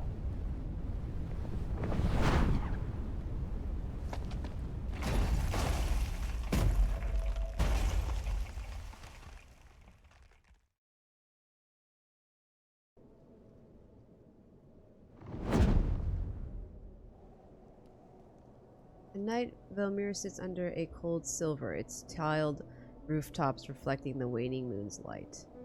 Blood-red mist suddenly encroaches through the streets and alleys and rises toward the sky. The cold moonlight is slowly stained. What will this blood mist do to Velmir's people? Weren't you willing to do whatever it takes to enter the sacred core? Yet you worry about strangers. Despite his sarcasm, he holds me more tightly. Sylus, you never actually asked me why I want to enter the sacred core. Countless people wish to rewrite their lives. You're not the first, nor will you be the last. What about you? Do you wish to do the same?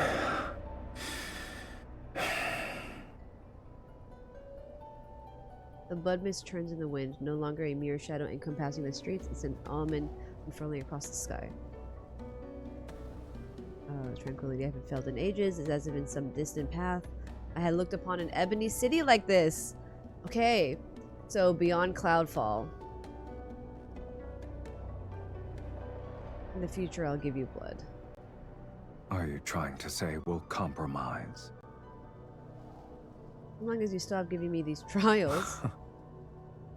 Your offer for a truce is more sincere than I expected. You'll accept it. An agreement this important needs a proper acknowledgement. Hold on tight.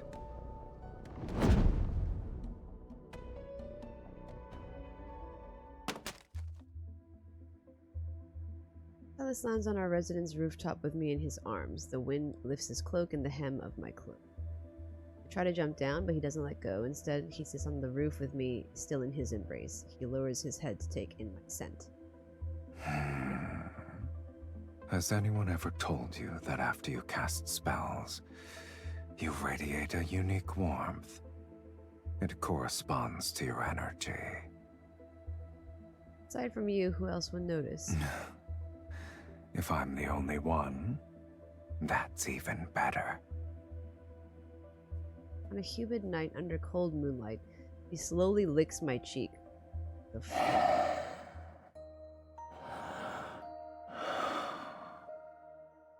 The warmth of a spell's embers on your skin is enchanting. I thought he was gonna, like, bite her, but he licks her cheek? That's very strange. His lips brush against my wrist and a smile forms on his face. Ah, another one of his songs. Love this. Didn't you already... I flew across half the city while carrying you. Even fiends know what exhaustion is. As we've discussed before, formal agreements require a proper acknowledgement to be finalized. What kind of acknowledgement is this supposed to be? Despite my internal skepticism, I don't pull away. Since you've agreed, let's sign it. With my power, you shall tear open fate's gates. And with your blood, I'll maintain my invincible form. Okay. His warm lips gently press against my wrist. The moonlight will be our witness on this night, at this hour. Okay.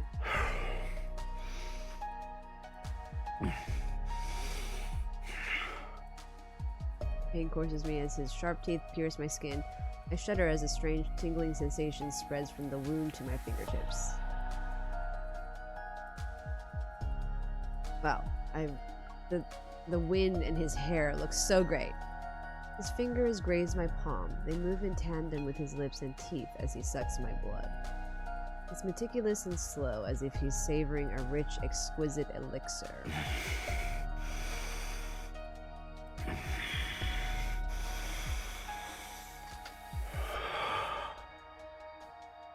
It lasts for a long time until the blood mist gradually envelops the silvery white moon. Okay. Not really sure the direction of this story and where it's going. But we're in the middle, so I think it's gonna... Shit will hit the fan soon.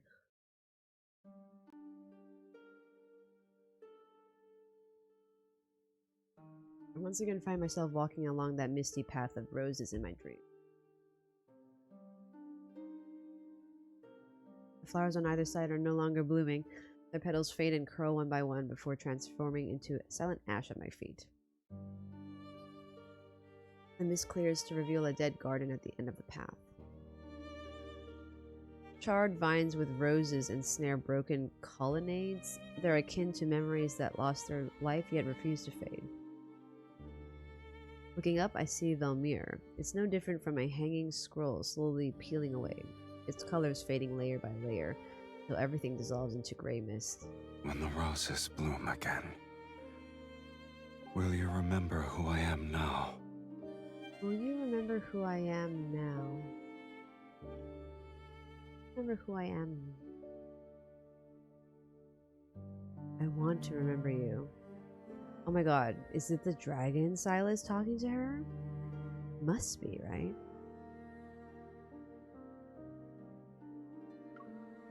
want to remember you, but will you still be the same when the time comes? So long as our souls remain unchanged, we'll surely Recognize each other.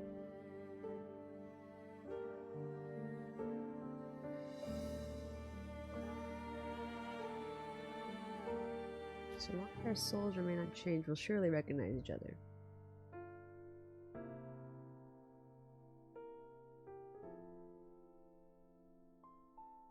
Is that a dream? You're awake?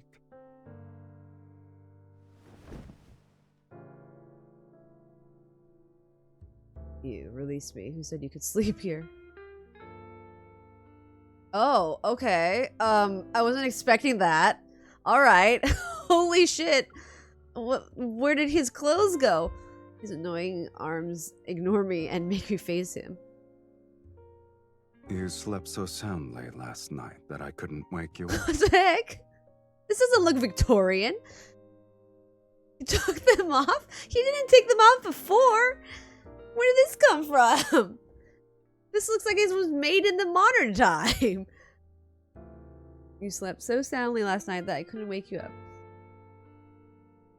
If I wasn't a kind gentleman who carried you back to your room, you'd be sunbathing on the roof.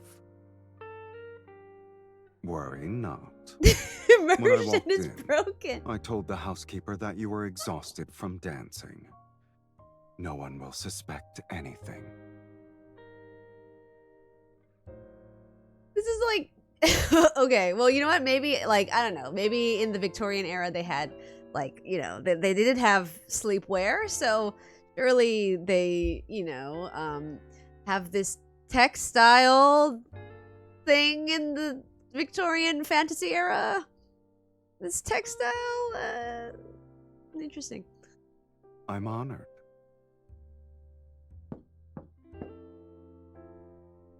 Just don't mind me taking photos. Industrial Revolution. Yeah, exactly that. Exactly that. Did you have any strange dreams last night, my lady? The fuck? I'm instantly sus about her. I dreamed of a path covered in roses. The fuck? And when I woke up, I held a rose petal in my hand. I don't trust this lady. Why is this similar to my dream? What? What else did you see? I can't remember. The path was hidden in a heavy mist, and everything was blurry.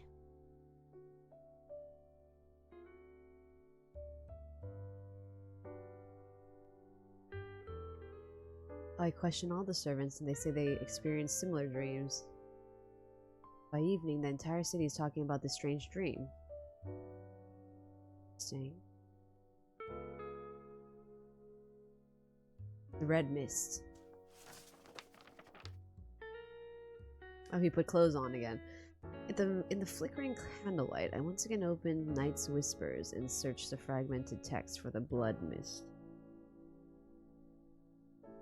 When the mist kisses the rose and its petals fall, Supreme shall awaken from its eternal slumber. It kisses the rose and its petals fall, the Supreme shall awaken. Do you believe this refers to the sacred core? Is the sacred core like the combination of his eye and her heart or something? Or is it just the deep space tunnel? I think it's a deep space tunnel, but in a book I once read, there was a record of a powerful magic spell. Considered forbidden, it's called the Rose Dream Plague. It can force an entire city to witness the same dream. In other words, it's a disease that infects one's dream. Is he truly kind-hearted to show later generations the path to the sacred core?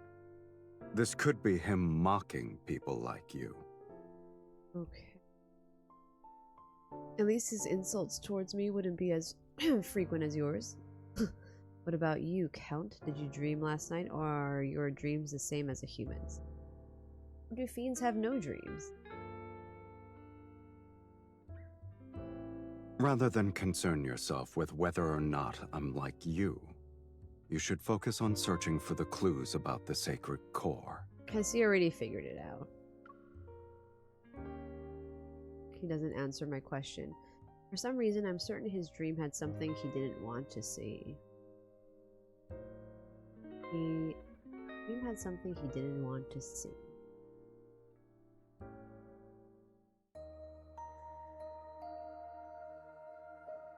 That night, Sylus had a dream. In it, Commander died in blossoming roses.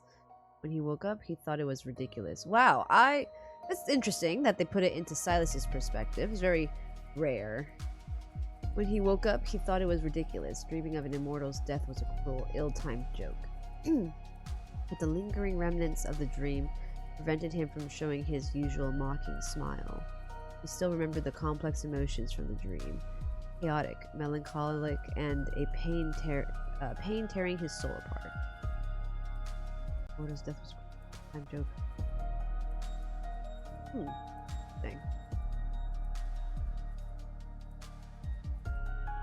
There's a mage who summoned him, and this is a game to pass the time in his long existence. How could your death cause me so much agony? Sylus realized that although he was no longer dreaming, he was still affected by the emotions from his dream. Did I lose my mind after drinking your blood?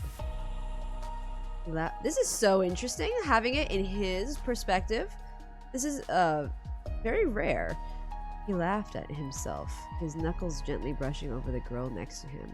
Her skin was smooth and warm. He held this bundle of warmth in his arms as if to dispel the vivid despair from his dream. My god, is he remembering his dragon self? Then, then he's gonna remember why he's been in love with her for aeons. Thought it was just a dream. Yes, it was just a dream. This is actually so interesting. I'm gonna take a photo of this. So, hold up. Let's see.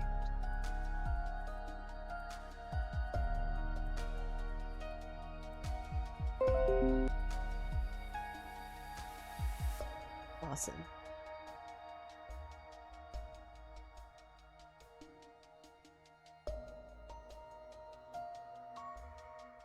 I like when they don't do things in MC's perspective. Like, I think that's very interesting. It happens very rarely. Like, I think the most recent occurrence that I can remember is when it was Sylus's card, I forgot the name, but it's that the 4-star card, where like he has like a dragon heat basically, and at the end of it, it's like he smiles. It like puts the story into his perspective. It was so good. I kind of like cried. Caleb's second myth was third-person POV. The one that's like near Automata. Shared Bliss, thank you. Right. Oh yes. That one also has a third person, which I love. I really like when they do that, because it's like too much of MC sometimes. I'm just like, I want to like know the thoughts of the other guys,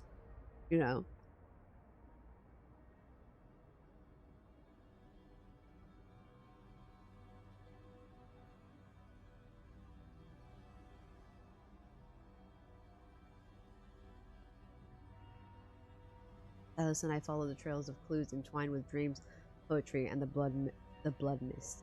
Yeah, I'm a big fan of like third person narrative. I see MC as her own character. She's like a character. And I'd rather be omniscient than in second person, because like the second person gives you a limited scope of like all characters and their depth. Sorry, I'm like picking at this cheese. But yeah, I personally really like when they go into third person.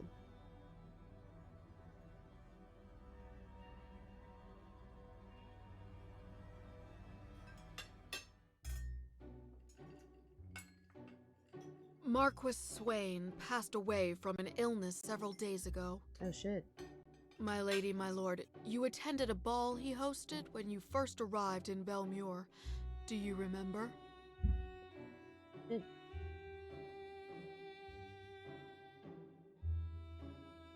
He looked hale back then? They say his heart stopped beating. Such tragedies aren't uncommon, yet everyone believes it's connected to the ominous mist. Makes sense. All the nobles are desperately inviting mages to divine their fate and extend their lifespans. If my lady and my lord wish it, I can arrange for one to visit you. My lady, my lord, today's steak is selected from the healthiest calves, raised on farms outside the city. It's been seared at a low temperature with herb butter. Okay. The elderly chef anxiously watches as the maid serves the dishes, casts uneasy glances at Sylus while his voice unconsciously drops to a whisper. If the Count doesn't find it beneath him, please, do try it. Why? Oh, that's sad. Wish I could tell the chef that the Count is only interested in blood. Poor guy.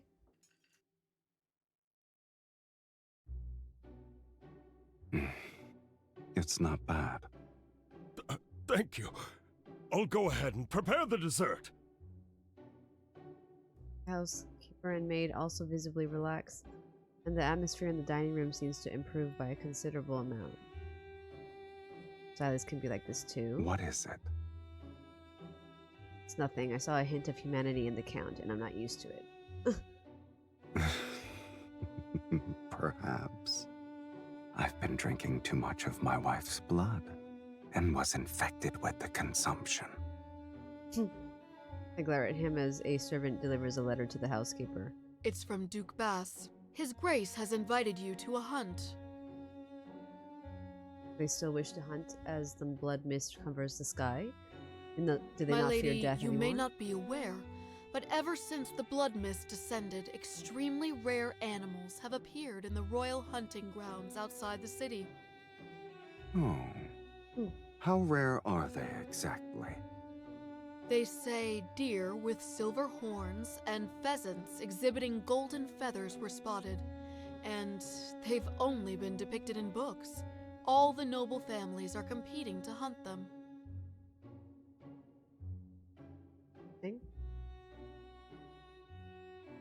Unusual animals suddenly appearing. This might be connected to the sacred core. Since His Grace gave us an invitation, there's no reason for us to refuse. Besides, my lady should acquire new attire. A custom hunting outfit should do.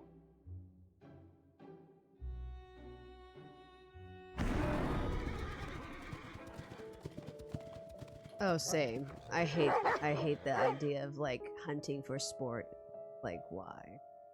What did the deer or the rabbit or whatnot ever do to you?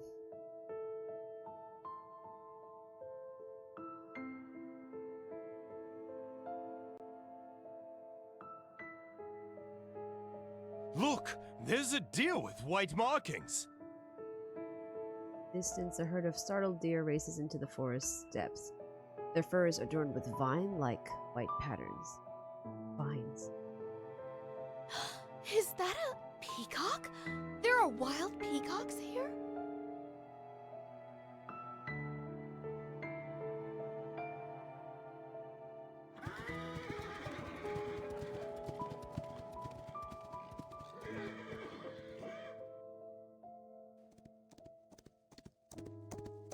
I guess none of these creatures are your actual targets. Silas rides a tall, dark red hunter horse. His posture is impeccable, yet he possesses an ineffable ease. I'd almost believe he's going for a casual stroll. According to the books I've read, when the sacred core is about to manifest, living creatures are transformed by powerful magic. They become incredibly beautiful. Are there any tomes you haven't read? You're a walking sacred core encyclopedia. Encyclopedias are thick. Those who can only make nasty remarks should be careful, lest their skulls be crushed by one.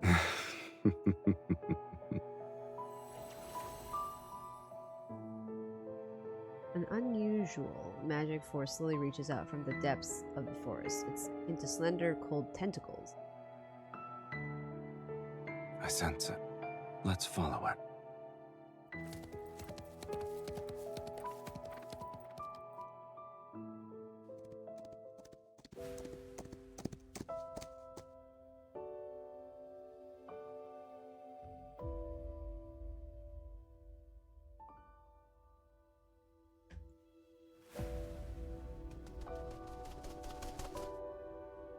A white crow. Its feathers as pure as snow. A rose vine crawls out from its back. A rose vine? My transparent bud grows on the vine, and thin streams of blood are flowing within it. Oh no. Oh, is this Mephisto or something? Wait, is this Mephisto? A magical creature.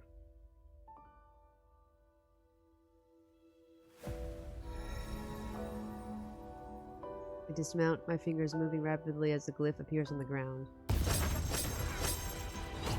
The glyph wraps itself around it, akin to a chain that's about to tighten and traps a white crow. Oh no! It's his evil twin? It's not yours! Oh. You'll be unable to obtain anything with this speed. Sylus, these are illusions. I already knew that. The real spellcaster is hiding amongst them. Attack with me.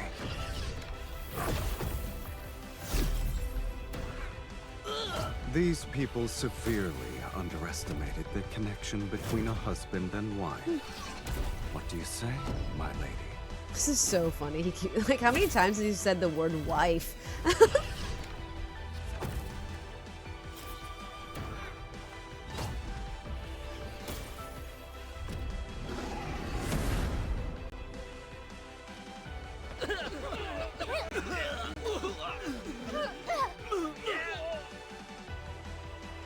Mages who want to take the white crow are forced to retreat. Powerless, they can't fight back. I turn to activate another glyph. I'll capture the white crow. Oh, ether core? Familiar, nauseating agony explodes in my chest. Oh, ether core. My breath is almost cut off. I fall to my knees in the cold, damp mud, and the power of my glyph dissipates. Why is it even worse than before? My vision blurs. I can only see Sylus rushing through the mist. He catches me before my face lands on the ground. Your body. She can't move. Here's our chance.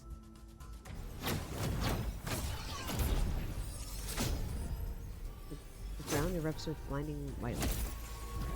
Oh, this music is kind of epic. Accompanied by a deafening roar, spiraling rings of light rise.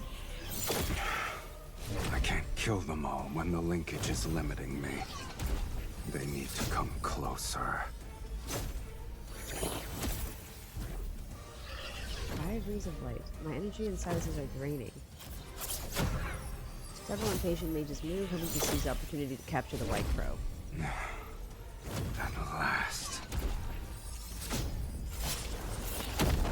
Within range, Sylus cuts through the group of mages. Akin to a blade, his staff repeatedly pierces their chest. Oh god.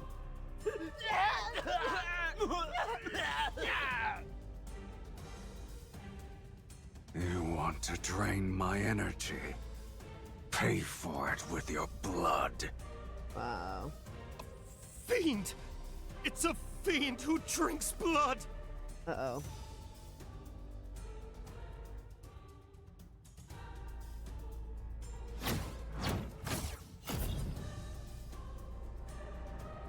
Spiral glyph continues to move and my energy is almost gone. The excruciating pain shatters my body into countless pieces. Oh god. Sylus returns to my side, his eyes flashing with a savage intensity, yet they brim with a certain determination. He raises his wrist and pierces his skin with his fangs. Oh, bright red blood winds down his arm. Drink.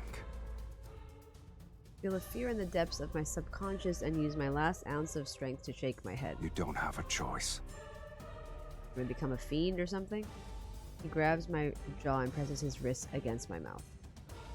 When my tongue touches his skin, his blood reminds me of burning embers. It explodes inside me and churns in my veins.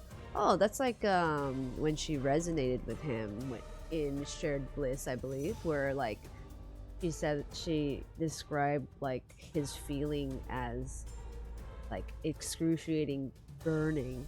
So that's kind of interesting.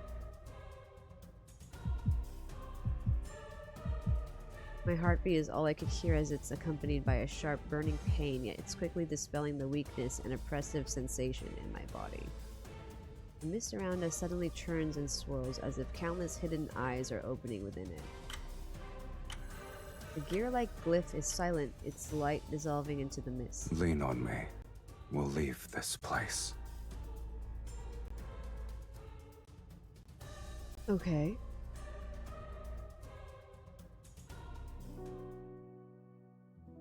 Okay.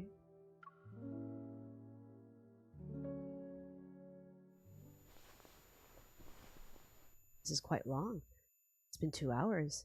In my hazy consciousness, I can only feel a warm, thick, strange yet intoxicating liquid between my lips.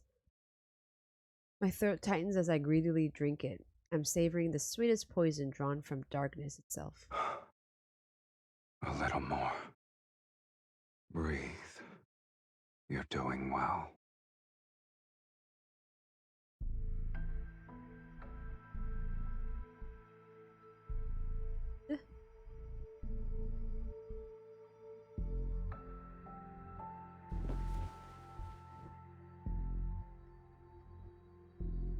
Oh, where the hell did he Welcome home, Countess.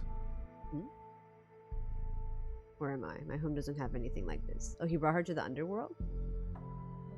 Around, this place resembles an underground vault with walls made of dark stone. Candlelight casts shadows that stretch into monstrous shapes. Of course. This is my home. I could use another descriptor. Welcome to the underworld, Miss Mage. The underworld. How could a human possibly enter this? They would have to drink my blood.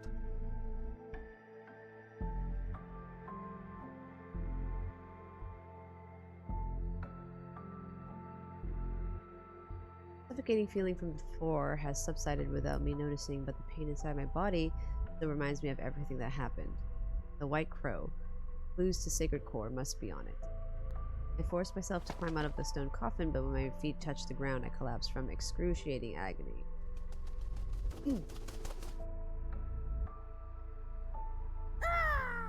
This is... Why is Mephisto like an albino crow? Is that his origin? Interesting. White feathery figure flies across the underground chamber and lands gracefully on Sylus's shoulder. Here's your clue. In your current pitiful state, you shouldn't be running around willy-nilly. Willy-nilly? This magical creature can enter the underworld too? Since it was prey that caught your interest, my lady, I naturally couldn't let it escape. I'll admit, it's peculiar. I've never seen a magical creature that can freely travel between the human world and the underworld before.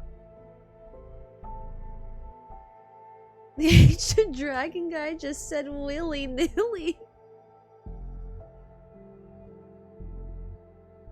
Willy-nilly. When it happens, what you're looking for might reveal itself. Blue?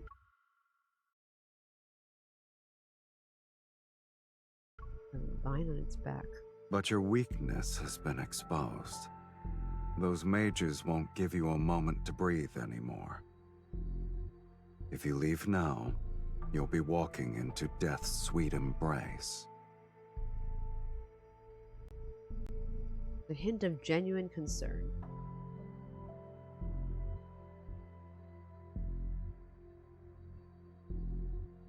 I have welcomed you from the very beginning.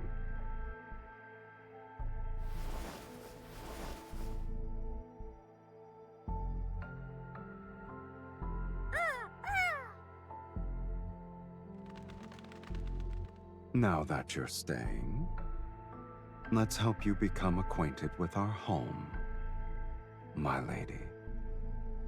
Okay. The underworld now. Okay.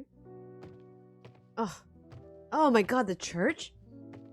He lives in the church in the underworld? The fuck?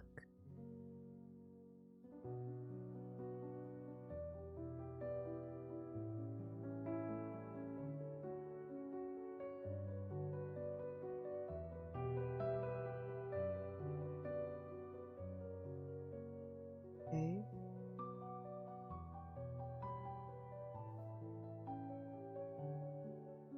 How you live in the underworld? No wonder you hate being summoned. They're nothing more than trophies. Opponents I've defeated here, mages who tried to summon me only to die. I always keep one item from each of them as a souvenir.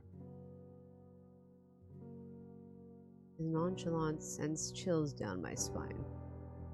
So this place is actually a graveyard. Your sense of humor never fails to delight me. Even if this is a graveyard, it's been deathly quiet for a long time. I've run out of rivals in the underworld. There are no fiends who dare to challenge me. And I can count the mages who survived long enough to complete the summoning ritual on one hand in the past century. So, I'm bored. Are you planning to take a souvenir from me? He glances at me. We'll discuss that after you're dead.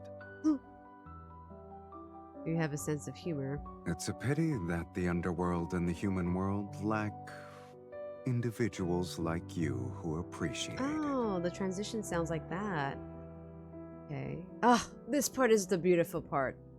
It seems my sense of humor is destined to only entertain you. Ugh. Fucking love this song, dude. When they have the violin come in, so beautiful.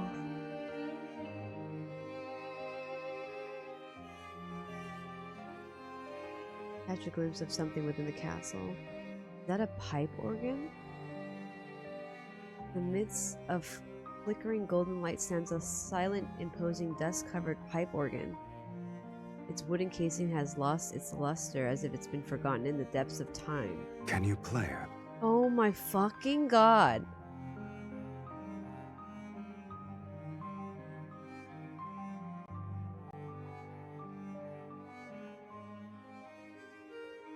You gonna play the song from Beyond Cloudfall?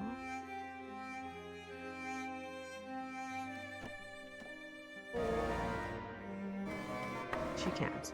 Okay. Others don't produce any sound. That's normal. No one has ever played it. Why does he have it? In the underworld? You consider it normal, a room of treasures arranged around a broken pipe organ. Is it special to you? Oh my god! This is not okay!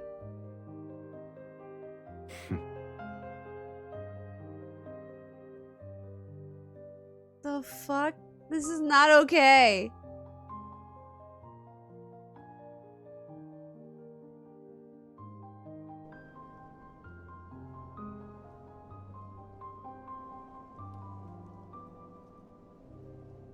The underworld sky doesn't resemble daytime or nighttime. It remains an unchanging gray. Oh, I know. I love this song so much. I wish they could. I wish you could play it in the cafe. It's like the best song in this entire game. This and the dialogue on hold.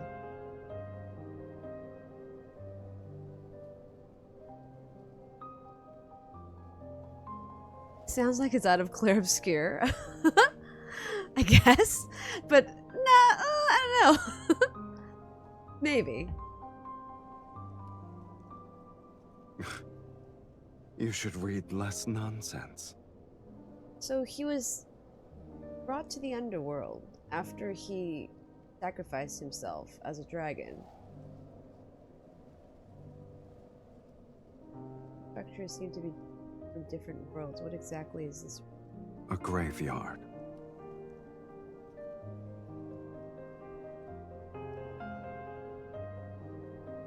Stand. You're not the only one who wants to rewrite fate. And there are other timelines with people such as yourself. There are other timelines with people such as yourself? Is he referring to like Lincoln timeline? Or beyond Cloudfall Taurus timeline? Taurus City timeline? Have you ever wondered where those discarded fates go? Established cause and effect cannot vanish into thin air. A place must receive these fragments erased from various timelines. What the fuck is he talking about? Established cause and effect cannot vanish into thin air. A place must receive these fragments erased from various timelines. A place must receive these fragments. So they're all incomplete. When enough fragments accumulate, they form ruins. The underworld is a fate's graveyard.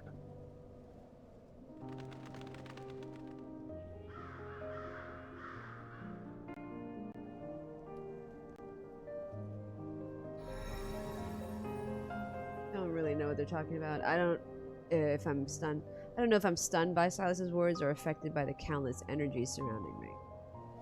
A ringing noise floods my ears and my limbs weaken. The magnetic field here is too chaotic. Your body isn't strong enough to stay outside for too long.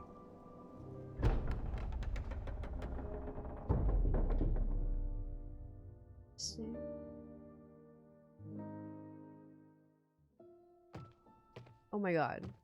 Oh my god, they're playing dialogue on hold. What I just said, the two best songs in this game is that track just now and Dialogue on Hold, which is this current song playing. Back to back, man. Ridiculous. What if those incomplete souls you talked about are the ones that came from the timelines that god of the Zane myth? I was like, they know what they're doing. I was wondering if God of Annihilation, right, was named. I was wondering if he meant the other love interest, but I don't think they would refer to others in a singular love interest story. But I don't know. That's my assumption. But if they did, that would be awesome. I wish they could just all like come together and just talk. You're like, hey guys, so what's going on right now? Like, let's figure this out. All five of us. Like, I really wish they could interact. It's suddenly quiet in here. Stone chamber shields me from the chaos outside, and even my breathing becomes steady again. Only being quiet isn't enough. Places me back into the... Okay. Pats my head. You'll recover faster here. No wonder you use this stone coffin as a bed. However, humans need plenty of food to recover. We can't just rest. You only require blood now. There's no need for regular meals anymore. Ugh. Freaking love this song. Dauntless, I grab his hand. I've been eating human food for hundreds of years. I can't quit. Even if my body doesn't need it, I still need food to sustain my mind. Otherwise, I'll keep pestering you. How troublesome.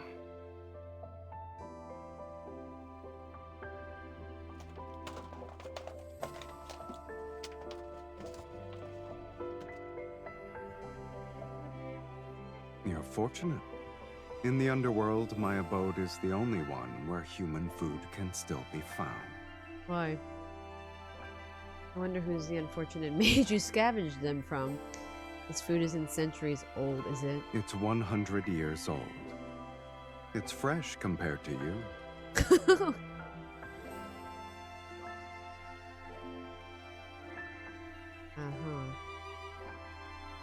But no mage expects their food to last 100 years. Is it her own food? Are you going to eat it or not? Right.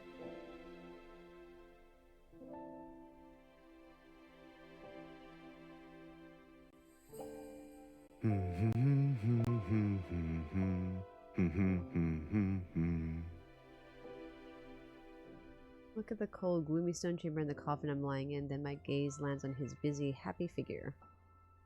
Sylus, were you this elated when you were alone here? Oh my fucking god, this is not okay. He pours the heated, sticky mass of food onto a metal plate and hands it to me. No.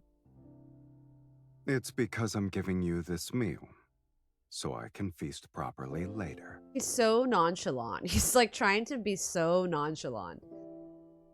And I must be the first dish that makes you happy. A gourmet delicacy. You're confident about your status. Taste the steaming substance. Although I'm not actually hungry, its aroma still brings me comfort and helps me look. This isn't my first time lying in a coffin. Oh. I was suffocating, and the people around me thought I had died. Oh. Once enough time had passed, I woke up to find myself buried alive. They're absolutely at the thick liquid on my plate, but my voice remained steadfast. I struggled to crawl out, and I bet that place still tells ghost stories about me. This happened ages ago, several aeons. I doubt anyone remembers. Sylus listens quietly. Surprisingly, his mocking expression is nowhere to be seen. Is that why you wish to enter the sacred core? Yes. Lower my gaze. It's the first time I've told anyone my real reason for seeking. Suffering stems from a curse. I lost my most crucial memories and only vaguely remember that because of this curse. Oh my god. Only a certain person can grant me a true death. Ugh. So it is reciprocal. Only he can kill her and only she can kill him. He quietly observes me as if he's looking at a reflection below the lake's surface. You want to rewrite your fate to escape eternal torment. Correct. Eternity for me is a nightmare I can never wake from. Flickering candlelight in the stone chamber casts a gentle glow on his face. It encourages me to ask the question that has lingered in my heart for so long. Do you remember why you're here? Oh my god! So he came to the underworld after he died as a dragon? That's one more thing we share. For better or worse. Ugh, the irony is just...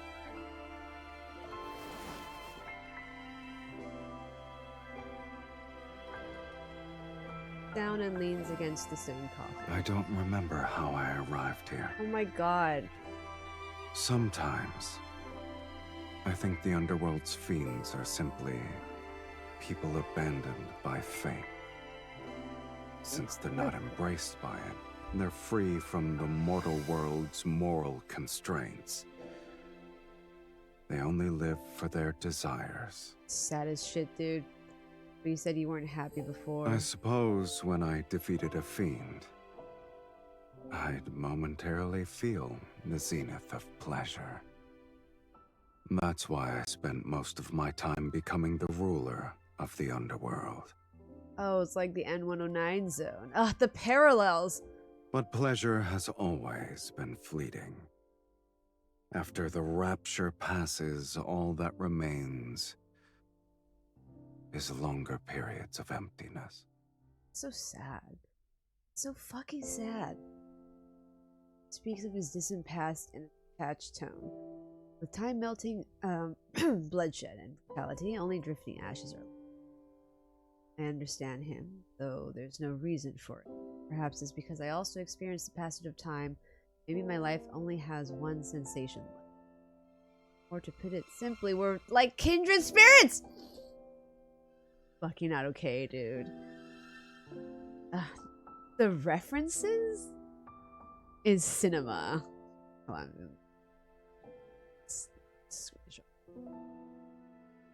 Ugh, why do they do this to me?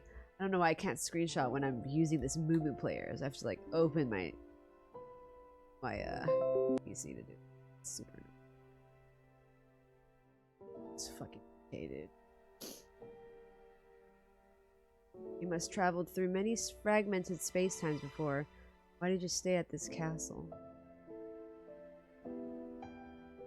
Glances at me, his tone making it impossible to tell if he's being genuine. Must there be a reason?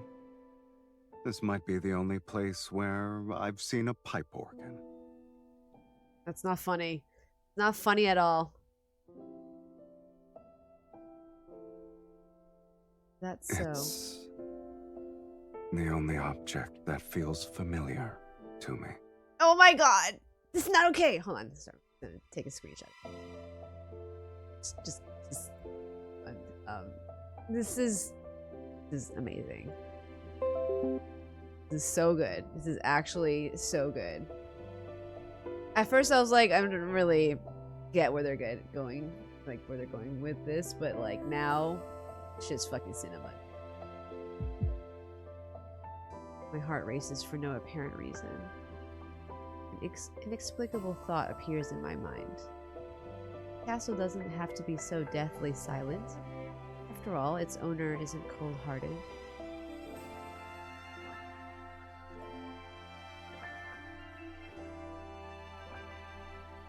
That was not okay. I was like gonna tear up in a couple of times just now. Fucking not okay, dude.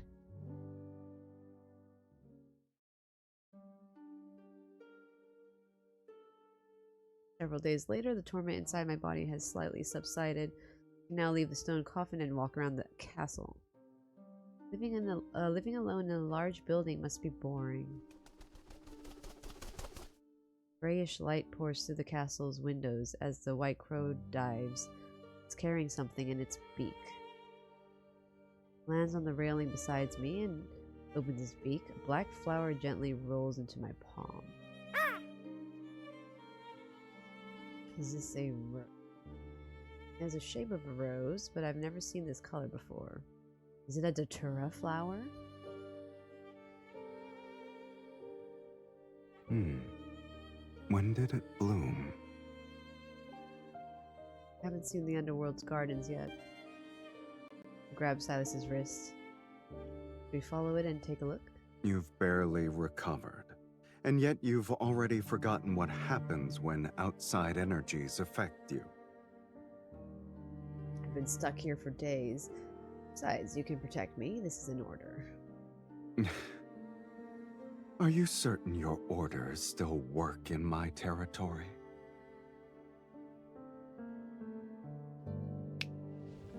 Have a wisp of black-red mist faintly swirl around me as if to shield the body. In this place, I'll only abide by them once.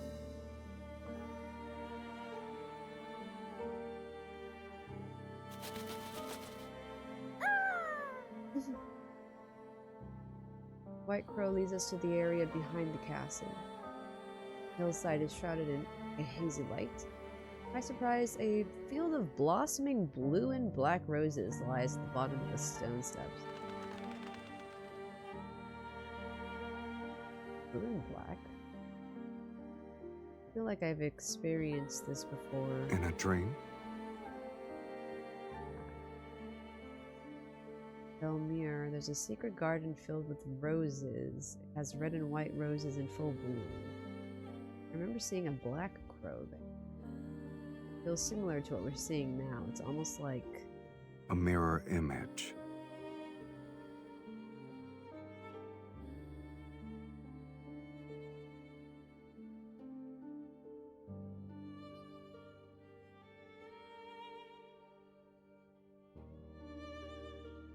considered a messenger. The Sacred Core's messenger is similar to an ominous sign. It deserves a fiend's name. I was gonna say Mephisto. Huh? We'll call Oh him my fucking god. Mephisto. Knew it.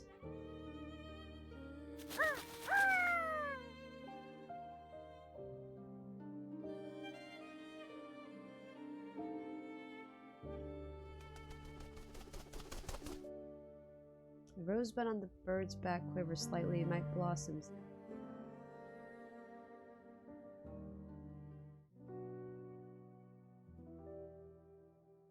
Gather blue and black roses and bring them back to the calf. Blue and You're bringing an invasive plant species into my territory. invasive species?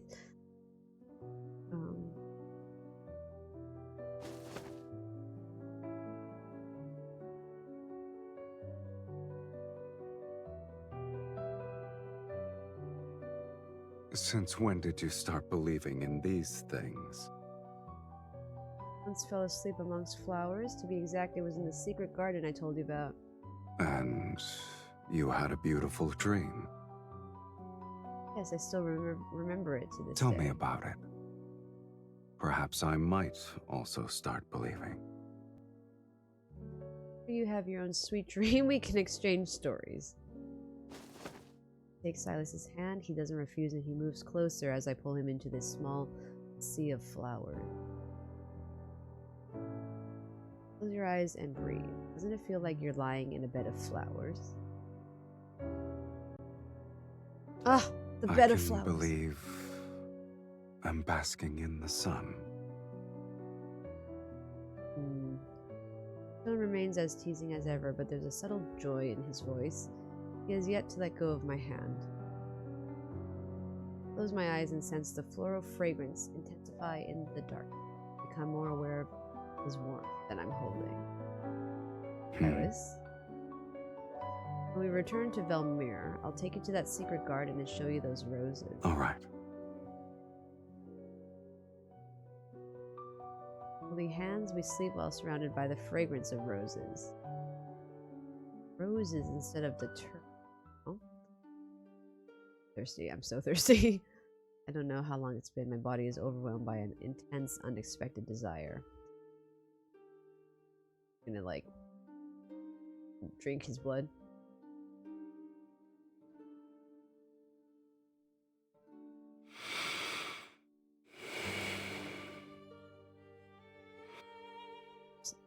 I want.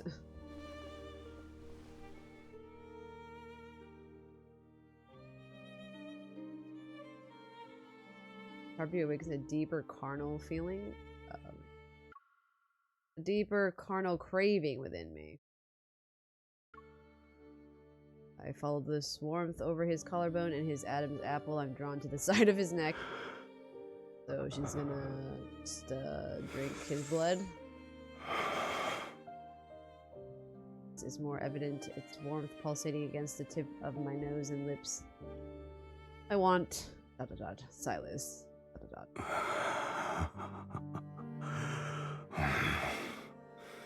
You don't need to restrain yourself. Since we're the same now... So they just, like, feed off of each other, or...? Why don't we make an exchange? Yes. ... Yes. The wild growing hunger inside me doesn't let me hesitate. I agree instantly.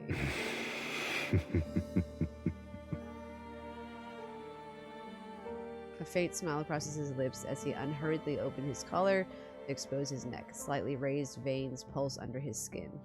That's kind of unnecessarily descriptive. Indulge yourself. Ah. To your heart's content, my dearest wife. He said the thing. He said the thing in the trailer. I lean forward, my fangs piercing his skin. Warm, thick liquid floods my mouth. Ugh. Sounds disgusting. Oh, why is he blushing? Okay. Taste in my mouth is rich, cloying. It kind of carries an intoxicating power that makes me dizzy. I feel as though I'm drinking the night's darkness that's been brought to a boil. Right. Just don't mind me taking photos of this.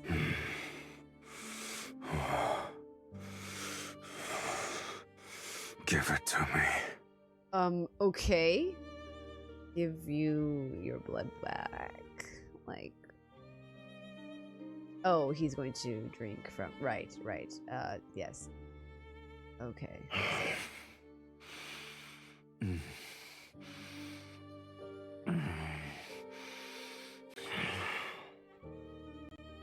Yeah, I don't know. I'm not a big fan of this vampire shit, but, you know, if you like it, more power to you. Pain and pleasure overlap and surge as our breaths quicken and intertwine. Blood and skin press against lips and teeth. The scent of flowers and blood merge, and our heartbeats gradually synchronize beneath our skin.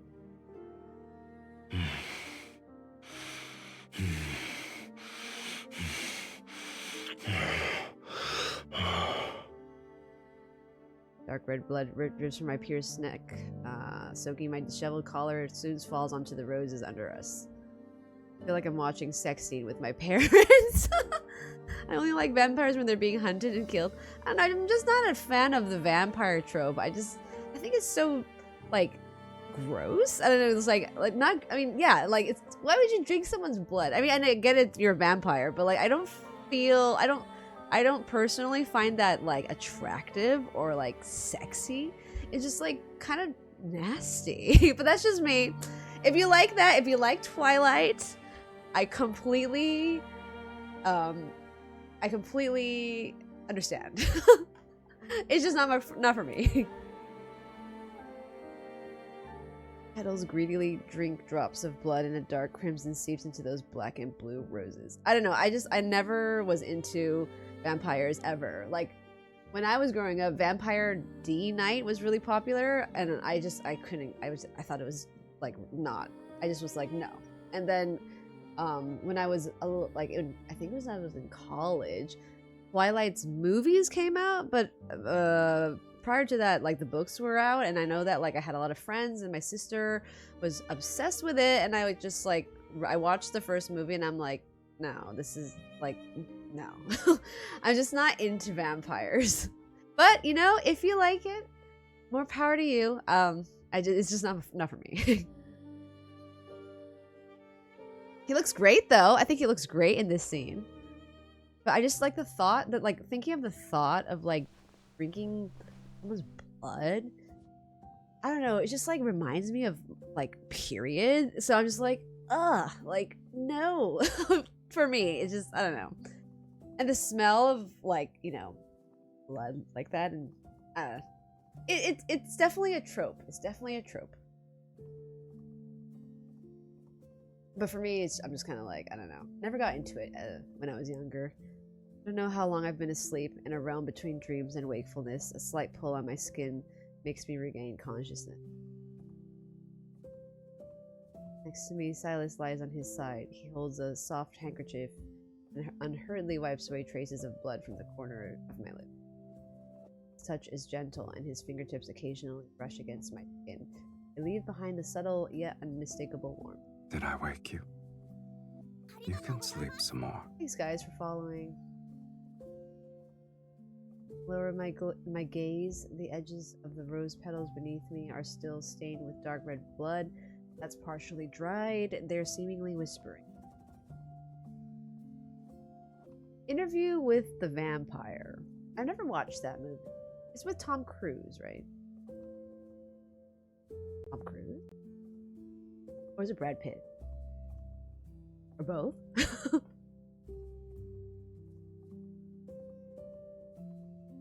Dreams and reality overlap, and I can't tell which one is more real.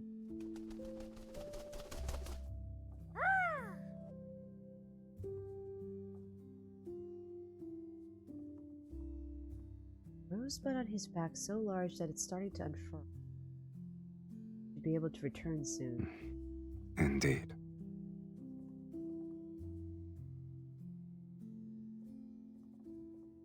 Silas's answer betrays no emotion, and my heart, which should be rejoicing, isn't as thrilled as I expected. One step closer to entering the sacred core. Happy. My gaze remains captivated by the hand still wiping away blood. Fingertips graze my lips, and his lingering warmth really infiltrates my heart to embrace every fiber of my... Oh, were they both in it? Okay. Once I enter the sacred core, this curse's shackles will no longer bind me. Doubt lurks, its rusty blade silently embedding itself into my heart. Isn't this what I've always wanted? Why am I hesitating? Yeah, girl, like, why would you not want Sylus's soul in you? That's, like, dumb. Come on, get it together. What happens to them at the end? I guess you just die together or something? The rose on Mephisto's Mephisto's back blooms more beautiful with each passing day, unfurling one layer at a time. Petals are akin to ignited flame. Deep within the flower's center are entwined silver thread-like patterns, fragments of magical power. Once the rose is in full bloom, these magical fragments will be revealed. I'll piece them together then. My body is recovering, but I know deep down that it will never return to what it once was. For reasons unknown, the searing sensation follows me like a shadow. It's not as intense as when it suddenly appears. Rather, it's a constant underlying pain. But I lie to Sylus and tell him I made a full recovery. Why would you do this? Girl, what the hell? Why would you do that? Sylus is uncharacteristically distracted. Why is he distracted? The unspoken truth between us is that after leaving the underworld, we'll reach the sacred core. Oh. These should be the last moments of my life in the underworld. Before leaving, I want to leave something behind. Perhaps it's to prove I was here, and perhaps it'll make him remember me. That's super sad. Why would you do this? Oh my god, is she gonna keep the organ? God. Oh my god. I'm not ready for this. You're already bored of this place? Or you have a rare hobby for repairing pipe organs? Sarah, past I disguised myself as a devout choir member to find a book containing forbidden magics. It was sealed in a chapel. Ah, yes. You do something of that nature.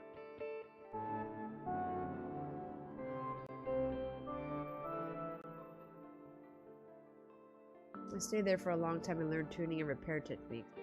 Never thought I'd get to use them here.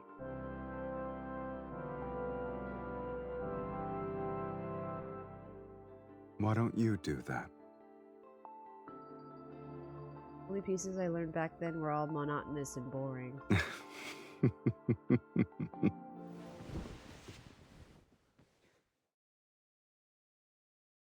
Does he know the song?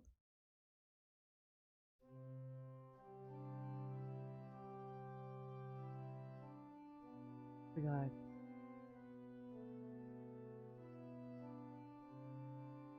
Run to the depths of my memory. Heart stirs and I can't tell if it's because of the melody or the person playing it. How did you learn to play this piece? Oh my god. I don't remember. Oh my god. It seems like I was born with it. So sad. Sounds like a requiem. Is it banal? No, it's tranquil. Tranced, I watch his fingers dance. Sylus, when I die, will you play it for me? How can you hear it if you're dead? Hear it. Doesn't say anything and continues playing. Ancient castles, vast corridors, and walls reflect the music back again and again, as if they're trying to crystallize this moment in time. It was our last night in the underworld.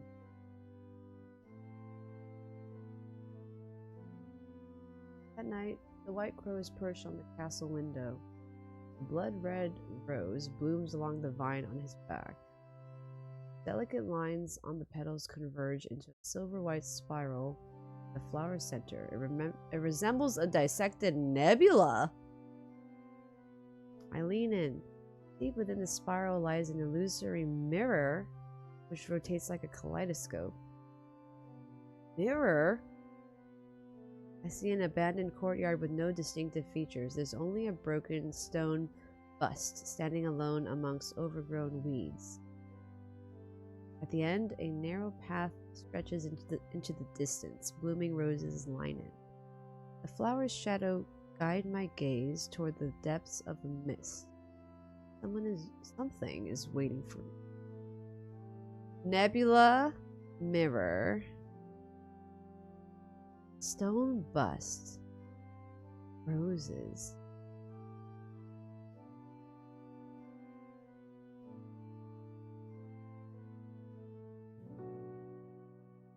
Oh shit, we're almost at the end, guys. Oh my god.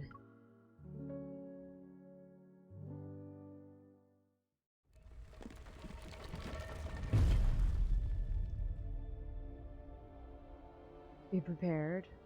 Oh no.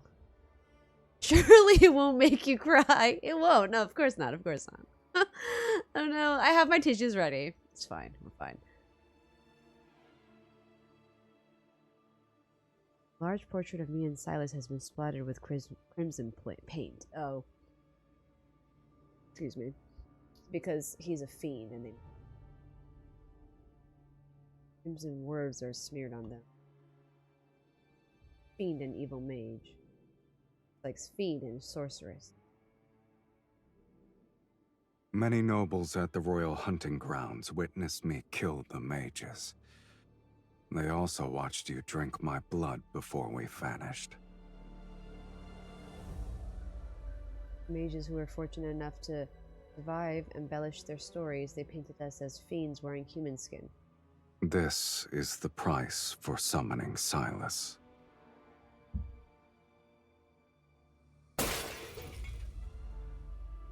A scornful laugh. People in this world are terrified of death. My immortal existence is inherently evil. You have no attachment to this world? Do you have any attachments to the underworld? Sylus gazes at me thoughtfully. No. Glance at the full-length mirror on one side of the room. No reflection in it. No Sylus and me. Not afraid. Instead, a secret sense of comfort washes over me. How it should be. Point at the mirror. See, we're the same. The same.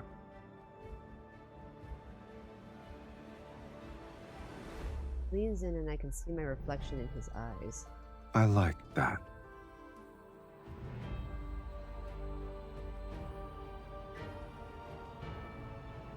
Must find the prophesized ruined courtyard that's related to the sacred core.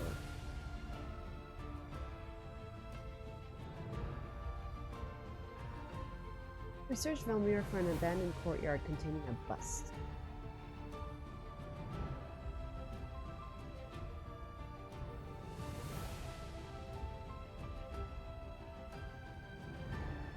We seek the sacred core to overthrow the world order and unleash fiends upon Sylus. More mages rush to Valmir and use vanquishing evil as a pretense as they compete for the chance to enter the sacred core. Our search for the desolate courtyard amongst ruins continues.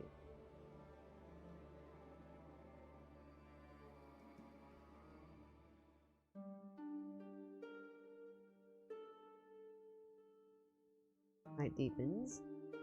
Another day of constantly moving and fighting several mages. We've taken shelter in an empty house on the city outskirts. Is this an alarm clock? Don't think that this was present in Victorian era, but alas, the ceaseless searing pain in my body grows stronger with each passing day. Maybe it's because we're getting closer to the sacred core.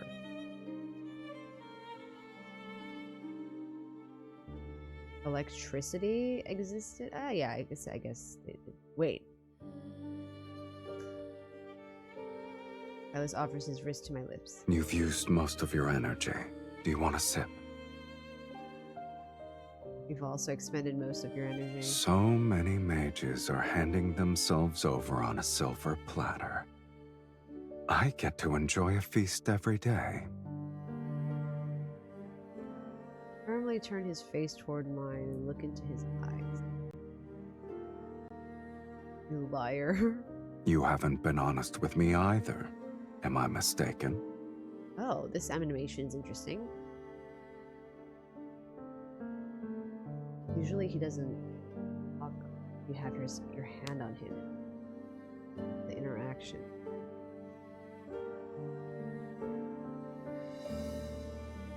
Is it? He absorbs blood from our enemies and offers his own to sustain me.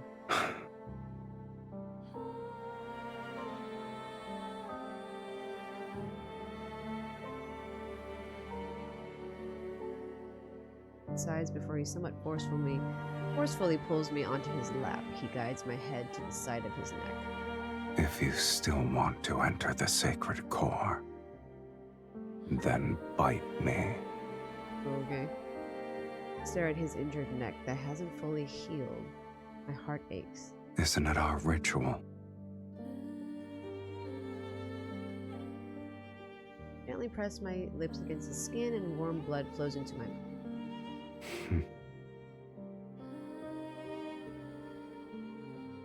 Light veiled in the blood mist shines through the window. It illuminates his gaze, and those unfathomable depths could swallow me whole.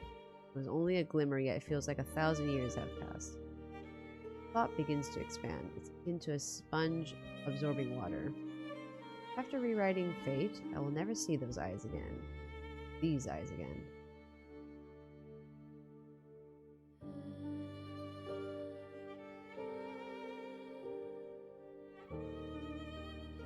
His hair. Commander slowly falls asleep in Sylus' arms. Oh, third person. But even in her slumber, pain is merciless. She frowns, and her breathing is rapid, as if an invisible hand is squeezing her heart. Consciously, she grasps his fingers before reluctantly releasing them. Sylus pauses, and he holds her hand again. Their wrists touch, and the chain binding them flickers with every breath.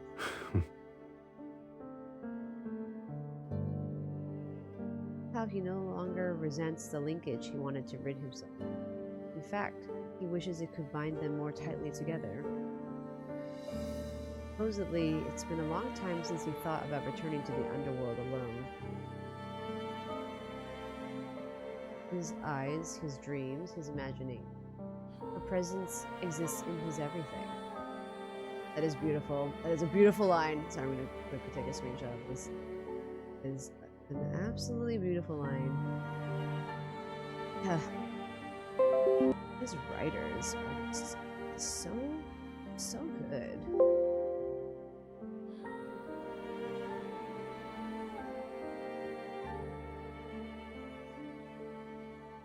But if their circumstances never change, the one who's staying by his side will continue to endure endless torment. If bearing a curse is your fate, then rewriting that is part of your destiny. Fate isn't the only answer. After all, I never believed in it.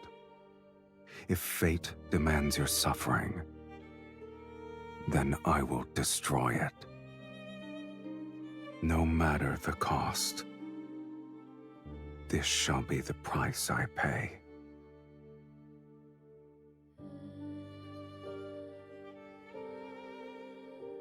I love when they do the third person thing. It's so good.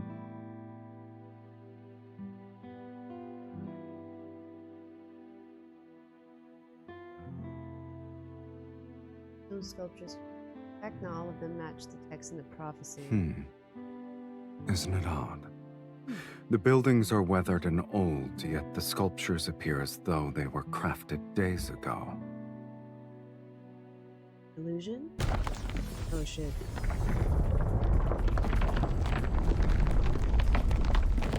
A massive skeleton rises from the center of the churchyard. The heck?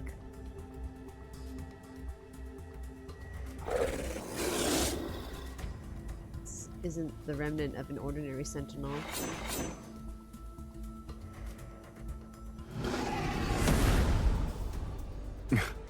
Regardless of what it is, the fact that a trap was set means we're close to the answer.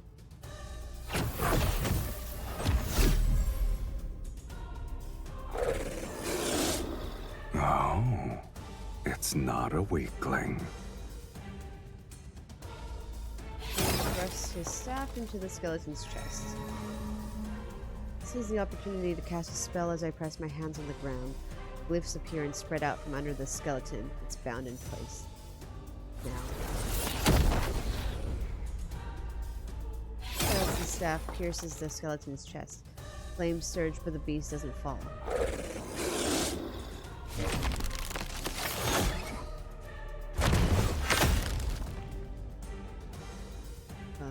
Get behind me.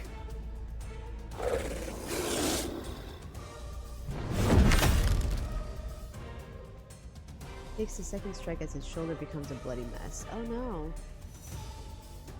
no. Oh shit. Oh my god.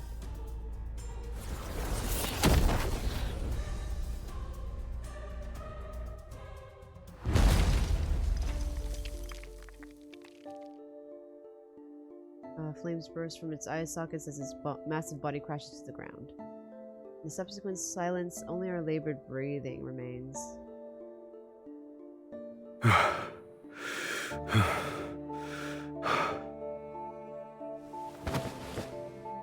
fall to my knees, my palms covered in blood. I gasp for air as a searing pain inside my body intensifies.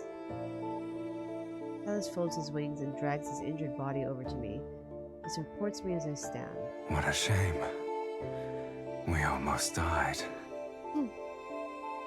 Yes, we barely avoided that opportunity. In spite of our pain, we weakly smile at each other. Amongst the broken stones, a half-destroyed statue emerges. It matches the one in the prophecy. At the end of where the statue points, a narrow path lies hidden in the mist, the blooming red roses lining it. I've seen it in paintings and in my dreams. This is the entrance to the sacred core. The goal that I've chased for hundreds of years is right before my eyes. I'm momentarily stunned. This isn't a dream. Sylus stares at the misty path that leads into the unknown. His expression darkens. Since this is what you want, let's continue. I extend my hand towards him. Silent, he looks at it, and he takes it. Hand in hand, we step onto the rose-covered path and venture deeper.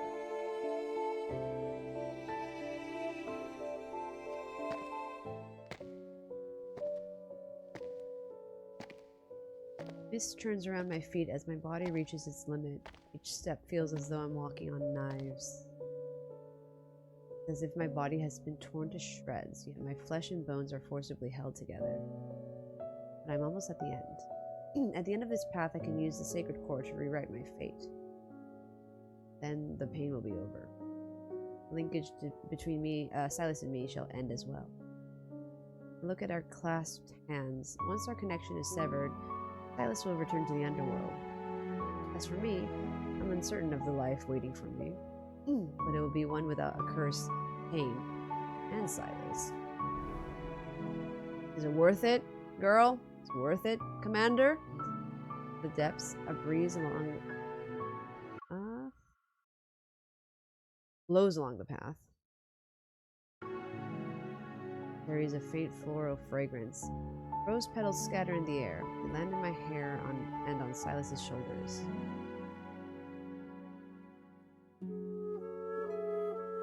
My gaze shifts from our clasped hands to his face. I realize he's looking at me. What is it? The entrance is beyond the mist. I know. Stop in my tracks. Once I enter it, I might not have the chance to say goodbye. You're eager to bid farewell. I want to do it properly, similar to a proper acknowledgement. You don't want me to see the sacred core? All right, then. I wasn't even the slightest bit interested. His tone carries its usual sarcasm, but there's no trace of amusement in his eyes. Should I offer my blessings for your inevitable death? I wish that you'll be free from curses and live an ordinary life without any sort of suffering. That's a little bit tough because in Lincoln, Or should I wish for us to never meet again? That's also sad. Oh, yes. I take a step, pull his arm, and stand on my tiptoes to kiss his lips.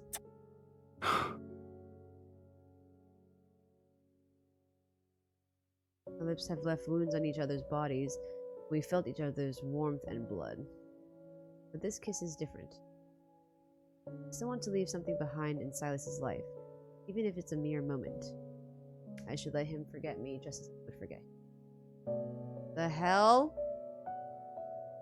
Why do I selfishly want him to remember? Let's sever our linkage. The path ahead is one I must walk alone. Without waiting for his response, I silently recite the spell. The linkage at my wrist begins to glow. The lingering, gentle vibration, it stretches like a thread, silk thread being pulled apart. The thread of light breaks, its fragments turning into tiny motes of light that float away with the wind. They disappear into the mist. This is what you consider a proper farewell. Sylus, you're free now.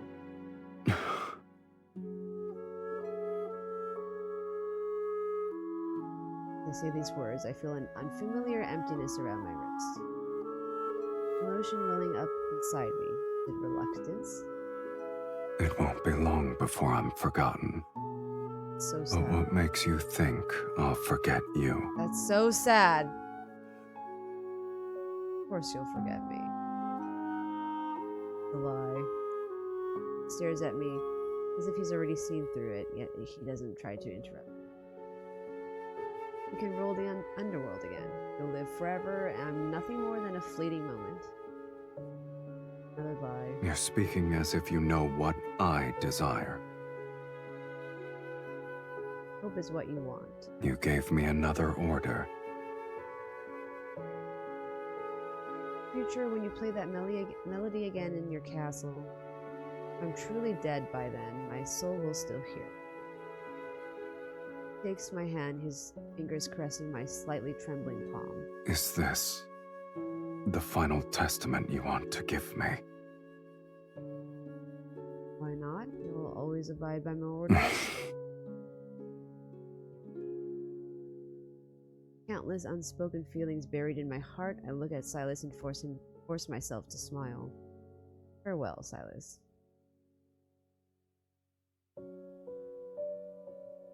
Yeah, obviously chases after her.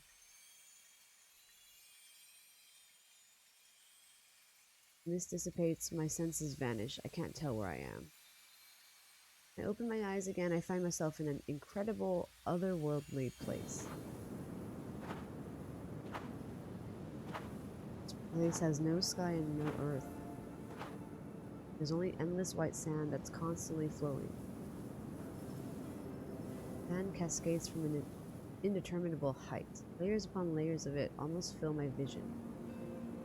I struggle to move. I'm like a prisoner trapped inside an enormous hourglass. Please listen to my wishes, Sacred Core. The fate I wish to rewrite is one without any curse. Energy within my body is ripped away by an invisible hand. It transforms into grains of white sand that falls into the flowing sea beneath my feet. A sea of sand churns as a human skeleton slowly rises to the surface. Tattered old clothes still cling to it. I can faintly make out an embroidered badge among the rags. The name on it is Sarin? Oh, the mage. The pupils constrict as my breathing becomes rapid. Sarin, the last archmage to enter the Sacred Core, the one who left clues about its manifestation for future generations. At long last, A prisoner of the sacred core has arrived. You've discovered that this is a lie. The sacred core could never rewrite fate. It's merely a vessel that devours the strongest souls. Is it the same Sylus that in Xavier's myth needs sacrifices? All mages who enter the sacred core sacrifice their souls. What is that thing in Xavier's myth? Like, it's kind of similar, no? What the hell is... Now it's your turn.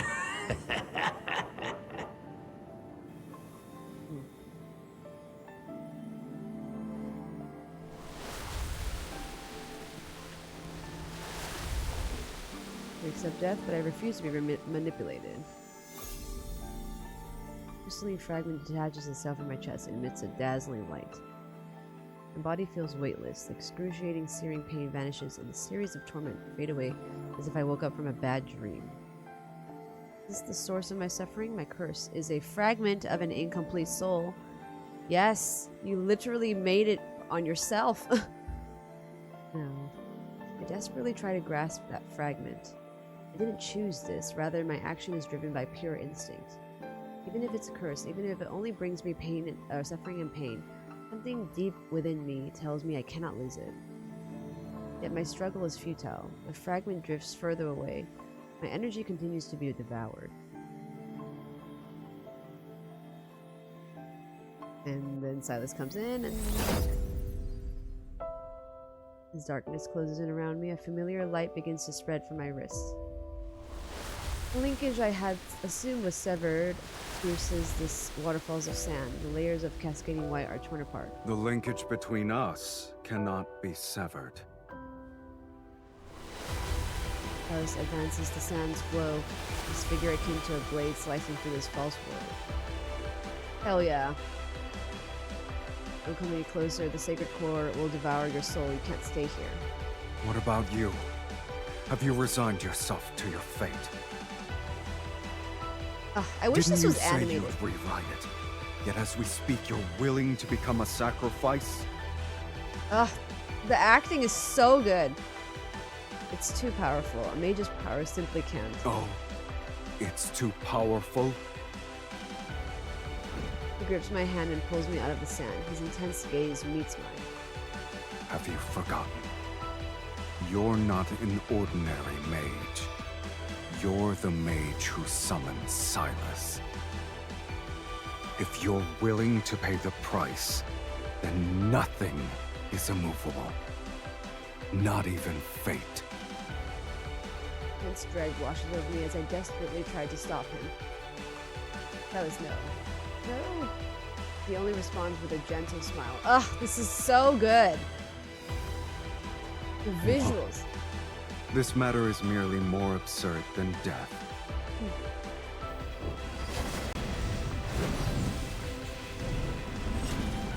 Waves of inclined black and reflections realm around us. Everything trembles and white sand transforms into a violet storm that engulfs everything. I use every ounce of my strength to hold on to him, yet in the depths of this raging whirlwind, I see a crystalline fragment of his soul float out from his chest. It's swallowed by the sacred core. Uh-oh. Sylus. Light exposed between our tightly clasped hands as the space around us collapsed with a thunderous Paul hit endlessly into the chaotic void as he spreads his wings and pulls me in his arms.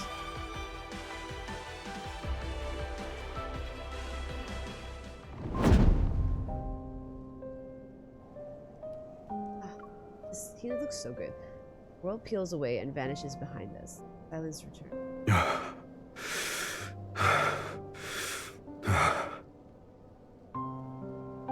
Silas's breathing is erratic. His face is deathly pale. His body feels unnaturally cold as he holds me. Without your energy, you won't be able to return to that. I never intended to go back. Because she's not there. Caress his cheek, he lowers his gaze as a weary smile appears on his face. Sylus, we had identical soul fragments and we lost them. Aren't two shells that lost their souls still the same? I stare at him until tears blur my vision. The pain within my body has vanished. The curse of immortality has been lifted. For the first time, I've truly become an ordinary human. Flesh, soul, and life are as fragile as immortals, yet they're just as real. Why are you crying? Sylus, you wrote my fate this time. If our fates were different, how can we truly be the same? You just stuck with that, huh? You never moved on from that one line. But you paid the price of sacrificing every path that would let you return. You'll never be as powerful as you once were. You've chosen the most difficult future for yourself. I have no regrets. He presses his arms and observes me for what feels like an eternity. Your past self died as your pain disappeared. Starting from this day, everything that happens will be our shared fate. But, like, everyone wants to kill them. All the places we'll visit, the sights we'll see, the enemies we'll face, and... We'll spend the rest of our lives together. That's good, I guess. Are you afraid? We destroyed the Sacred Core, so we made an enemy out of everyone on Sylus, literally. We're no longer invincible. There's only one thing I fear. I found the person whom I want to spend the rest of my life with. Yet, I'm afraid our life together has started too late. That's so sad. Moonlight descends as the blood mist dissipates with the Sacred Core. Beneath the heavens, Velmur falls into a brief, peaceful slumber. We welcome the rest of our lives with open arms.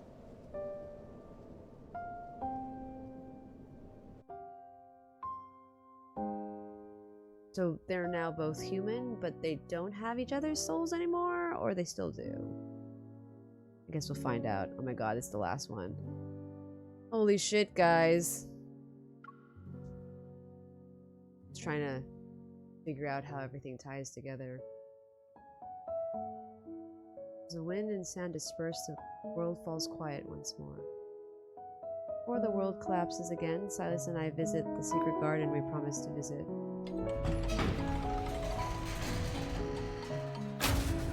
Open the ivory-covered iron gate, roses bloom in the morning mist. I had this place built a long time ago, during the era of my maternal grandmother, to be exact. Time dragged on endlessly back then. The world around me collapsed too quickly. It's something I couldn't watch. I had to change slowly, like a flourishing garden. But you didn't stay. I learned magic, discovered the Sacred Core, and became aware of your existence. We promised to visit this place. I wanted to show you many, many roses.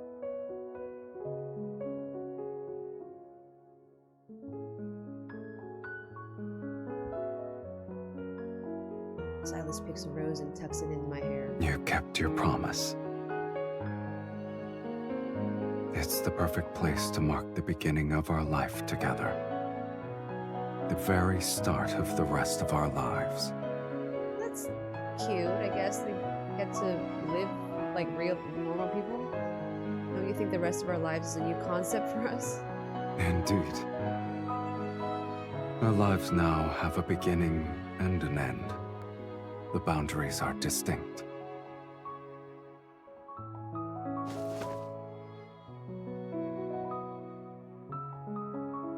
Guides me to sit amongst the flowers. As the wind blows, a floral fragrance envelops us. Finite life, one shared with another person. Never imagined such a thing before. Imagine we'll travel to many places, mostly remote ones where few people visit. And we'll renovate an abandoned fortress and turn it into a temporary home.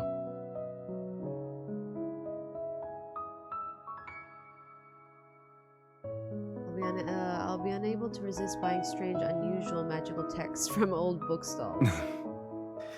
Then I'll pick up some yellow sheet music while we're there. We'll find a place with a pipe organ so I can listen to you play. It's so sad. James, hello, thank you for joining us. What will you do? Are you going to sit there and listen? I could sing. That's funny. When the weather is warmer, I want to find a ship and go out to sea. Yes. Yes, that would be awesome. Then we'll need to buy one that's sturdy enough to sail to the ends of the planet. I don't care where we go. I only want to sit with you on the mast and watch the moon rise. This is not okay, what the fuck? Do you think we'll argue? Haven't we argued enough already? But in the future, our arguments will be about the sacred core. Maybe our reason shall be simpler. So simple, in fact, that it'll be about a dish's seasoning. But our arguments will always end quickly because I'll prioritize your happiness. What the fuck? Why would you do this?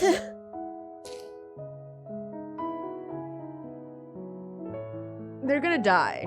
They're gonna die, like right now, I know.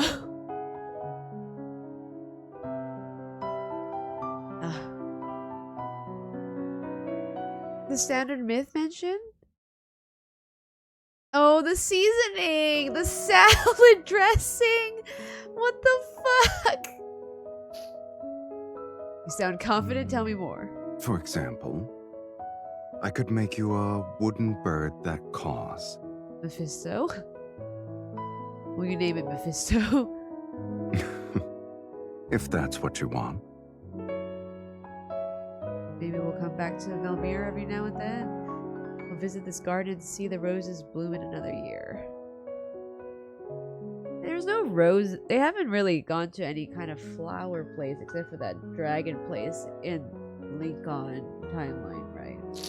Yeah, I can't remember if they. No, they have not. They have not gone to any flower garden. Perhaps we'll be old when we return.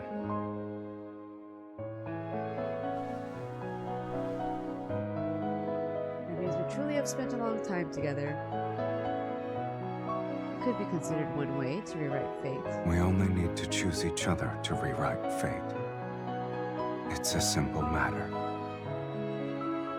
Yeah, aside from that one, there's no place that they actually went in Lincoln. Lincoln City, I guess. That's the garden. We continue to imagine our future together becomes lighter, richer with every detailed daydream. Like the rose petals brushing between our palms as they sway in the breeze, their scent and touch gradually lull me into a sweet dream. Everything is peaceful and gentle before the world's collapse.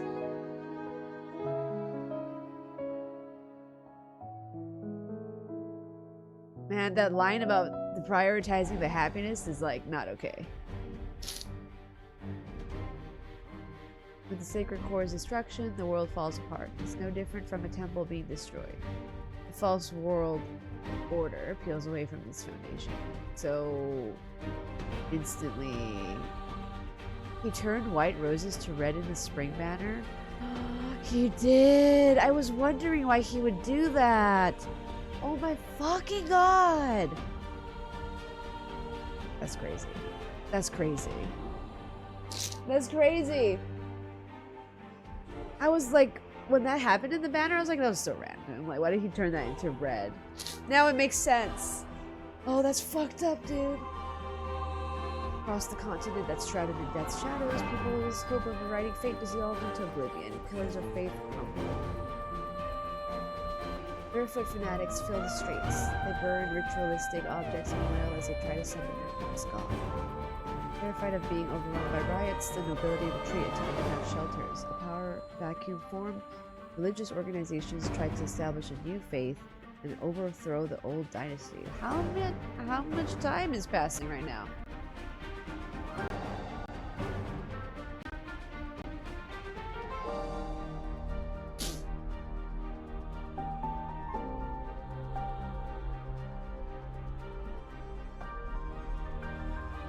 This continent's history revisits recurring themes again and again. Perhaps it's the world that remains trapped in an inescapable cycle of fate. Sacred Core's demise isn't the end of the world, but the shattering of its illusion left people's fears with nowhere to hide. We, the ones who destroyed the Sacred Core and exposed the illusion, were the target of everyone's hunt. After battle, blood and fire become our shadows. Kill us, these fools sacrifice countless innocent lives to activate the most evil, forbidden magic. They try to control us and force us to turn our weapons against each other.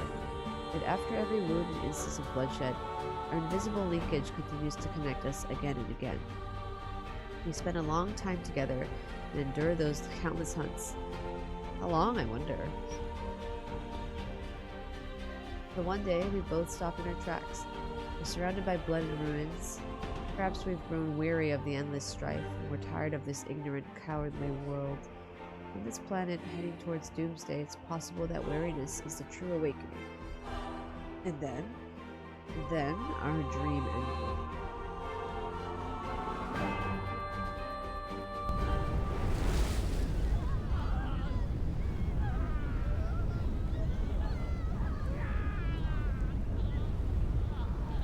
Don't look back.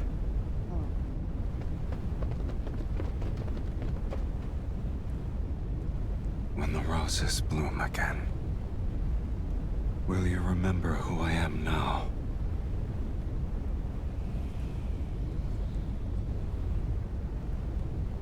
So long as our souls remain unchanged, we'll surely recognize. Recognize? Gusts from my ears. The air is tinged with the metallic smell of rust scorched by flames. In the distance, there's a deep rumbling. Perhaps it's the lingering aftermath of endless battles or the approaching. Are you awake? It's fallen. Moonlight bathes the abandoned garden as charred rose petals drift away in the wind. Sylus sits next to me. Blood from his wounded shoulder congeals into a dark crimson in the night. Was I asleep for a long time? Some time has passed, yes. However, those people haven't found this place yet. I didn't want to wake you. Were you dreaming? Yes, I dreamed about matters from long ago, starting from when our paths first became linked. How much time has passed? No wonder you wouldn't wake up. Relaxes and pulls me into his embrace. Looking back, it has been a long time.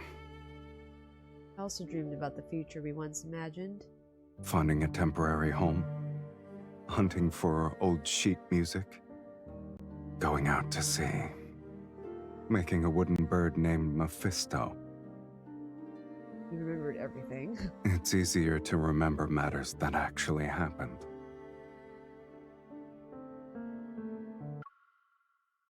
Did they actually do that? Savored the warmth pressed against my back.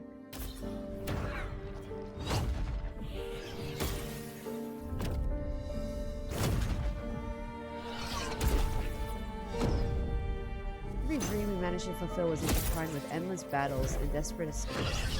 That sucks. The world made us its enemy, yet we only held on to the fragments that gave us warmth. Correct. The future we once imagined has become our past. We've already spent most of our remaining lives together. The fiend and evil mage have nowhere to run. This place will be their grave. Once we kill them, this sacred core will manifest again. Sylus will be ushered into the divine light. May the divine light bless Sylus! May the divine light bless Sylus! They're beyond redemption. The legion of mages they've assembled is larger this time. Are you scared? I was thinking if all we have left in the remainder of our lives are these memories. Sylus turns to face me, his gaze piercing my innermost thoughts. If that's not what you want, then we'll live our lives differently. It's another instance of us rewriting fate. You know very well I don't believe in fate. I only believe in decisions. I smile and offer my wrist to him. An agreement like this needs a proper acknowledgement. I agree. Lowers his head and bites my wrist. I take his other hand and bite his wrist in return. They don't need to do this anymore, right? We drink each other's blood. We've done it countless times before. Oh, do they still need to do that? The ritual is complete. Are you ready to partake in the final feast, my dearest wife?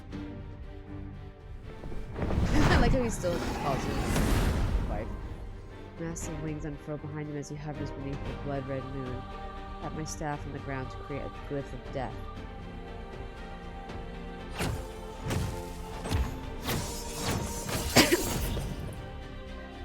Flames and lightning rain down. The earth trembles from incantations. Runes on the brink of collapse sway, and the darkness is torn asunder. I almost believe doomsday has arrived. And we march towards our doomsday if we're welcoming a celebration that has descended solely for us. Like an alternative Darkborn where he was like, oh, maybe doomsday is outside our door. It's like the references from that wedding story in this myth is just amazing. Absolutely amazing.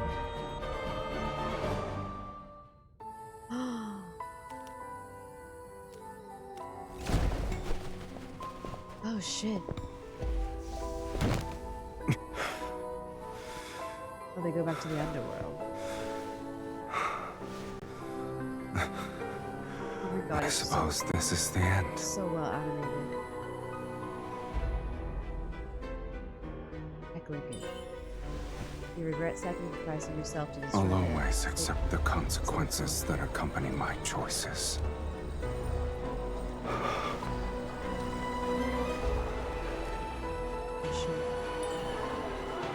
You can't return to the underworld? What about you? Oh, I thought they were in the underworld. You regret rewriting your fate so you could live as a mortal.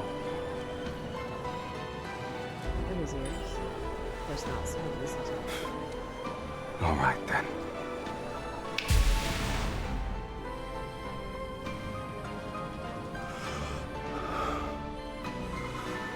The music is so death epic. is inevitable.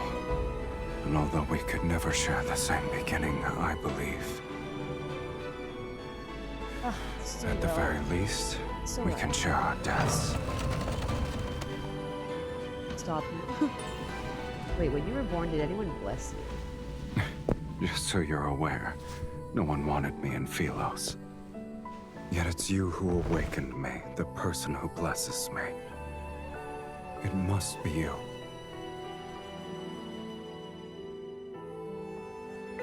Ugh, the parallel to the alternative Darkborn, dude. Not okay. Give you a blessing. Did you lose your magic and voice already? What are you supposed to say about this? Now I have truly been born into this world, with you in it.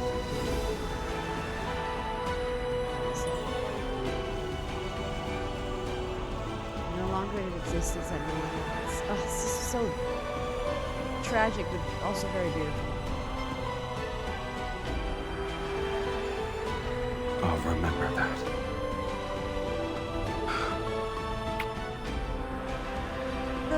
The music is so good. Oh, place flower, fuck.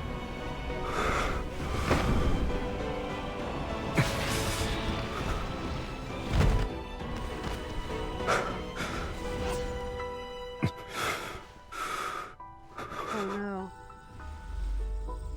You truly have no regrets. Oh, the leakage? Destroy it? You never will so long as you're involved. Why did she do that?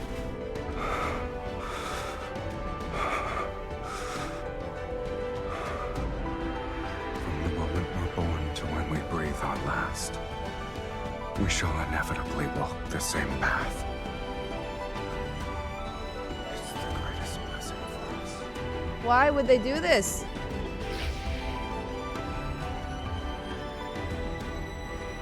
The vine linkage?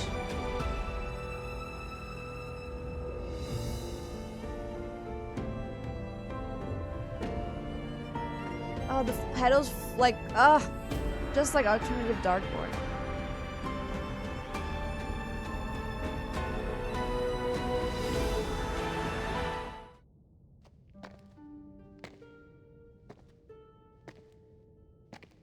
This is if I'm in a dream. Well, I walk along a path lined with blooming roses. Those rose petals pave a soft road, and the air carries a cool, fragrant scent. Look down to see a faintly glowing linkage on my wrist. It slowly extends and guides me forward. It connects to a hazy silhouette ahead. It's shrouded in mist. All unfamiliar. It's a figure I've traced in my heart thousands of times.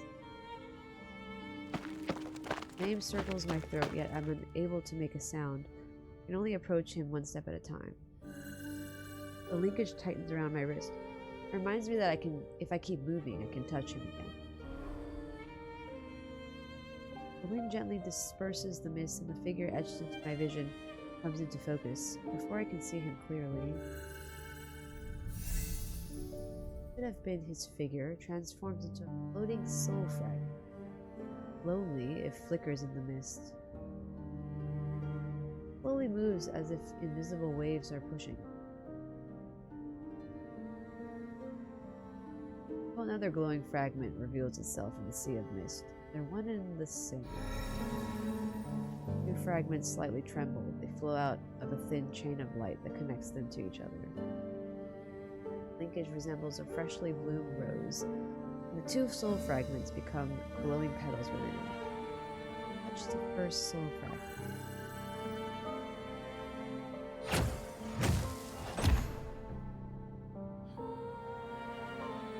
Underworld long ago.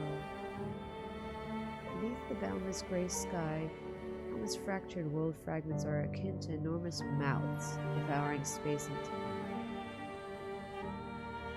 Sylus stands on top of mounds of broken bones. Black-red mist has entwined his staff.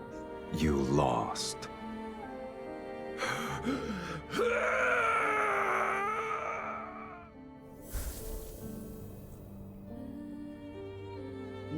It doesn't matter if you've defeated the fiends here. This place is Fate's graveyard, where only incomplete souls can exist. Right, so he was transported here after his dragon form? No matter how powerful you are, you're still no different from us. My soul was plundered long ago. I only had the instinct to kill. And you, Sylus, where is the other half of your soul? The other half. Doesn't know.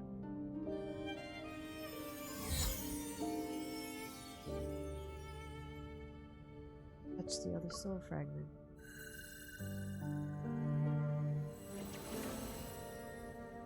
A mirror.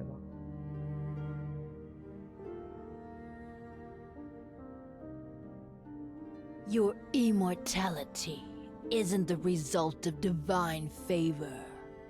It's because half of an immortal soul is trapped inside your body. This isn't a blessing. It's a curse. So long as that immortal half remains within you, you cannot meet death's sweet embrace. You'll only be greeted by endless torment as you're repeatedly torn apart. Hold my breath. My body's trembling slightly as vague memories unexpectedly surface. This is my curse. Only I can grant you a true death. Oh, yeah. I know the line. Quite well, I guess. A severe headache strikes me and cuts the path that leads to my emerging memories. Can I break this curse? I'm willing to do anything. The only method. You must enter the sacred core and rewrite your fate.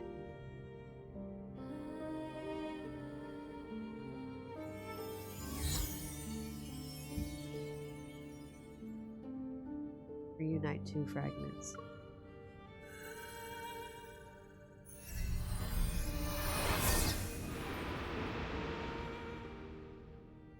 We must offer half our soul to the other.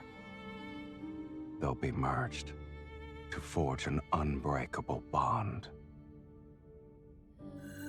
That's from the dragon myth. Oh. Oh my god. Is your soul to never fade away. You'll always be tied to me forever. This is my curse. Only I can grant you a true death. Oh my god. The dragon myth.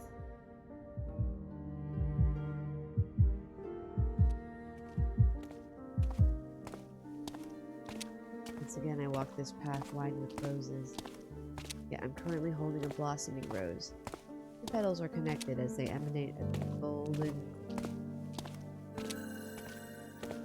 My body is gradually becoming transformed.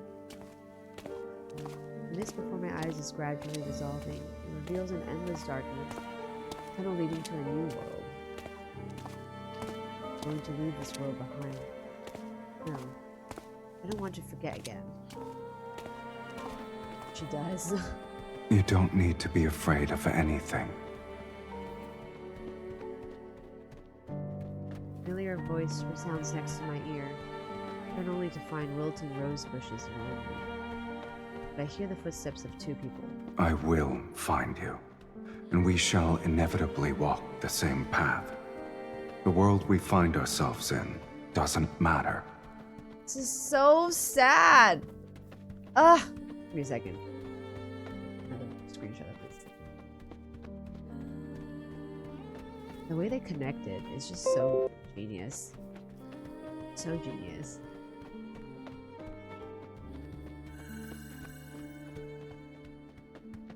Rose in my hand scatters because of the wind, and 2 glowing fragments separate. Hold one. I run and grasp one of the fragments before the wind carries them away. If I hold onto this soul fragment, will it keep us from being separated? Are you willing to let it become your eternal curse? I place the fragment into my body and it overlaps with my heart. It's the first and last ritual. At the end of the path, the mist disappears and white light is poured into me.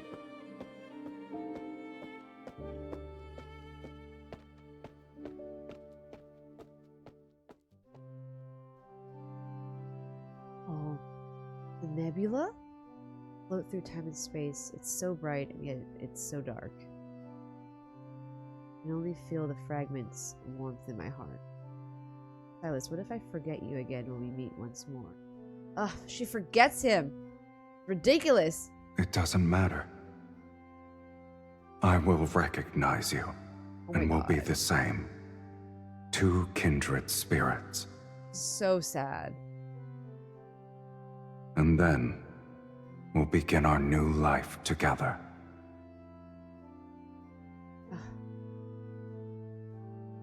Not alone. Within my soul, I carry my beloved. With the organ music? So not okay. What the fuck?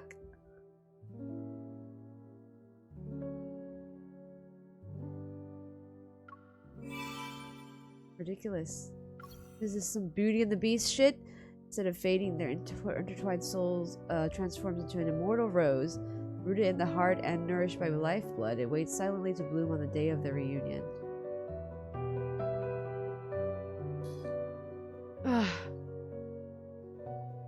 okay. Not okay. It wasn't as sad as I thought it was gonna be.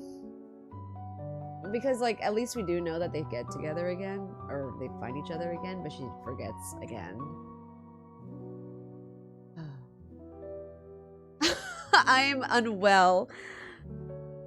That was really long. Like almost 4 hours. It's really good. It's so peak. I don't even know what to say. Soul entwined. You know what this really needs? This really needs more main story updates at this speech.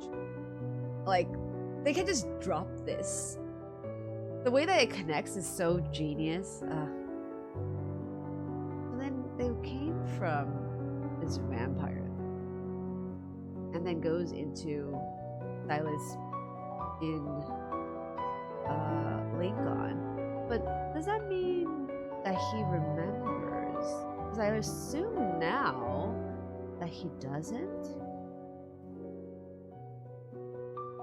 Mrs. Mean Source's MC is the original MC, and her and his immortality is a result of her cursing his soul to never fade away. I wonder. Because I feel like the Sorceress MC is not the original one.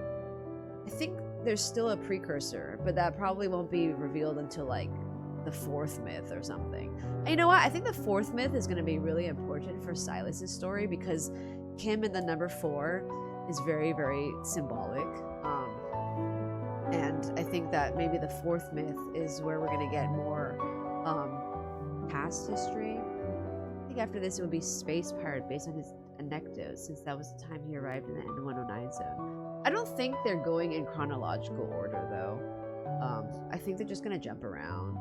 But personally, I think that the 4th myth will be pretty important, because 4 with the number is very symbolic again to Sylus, so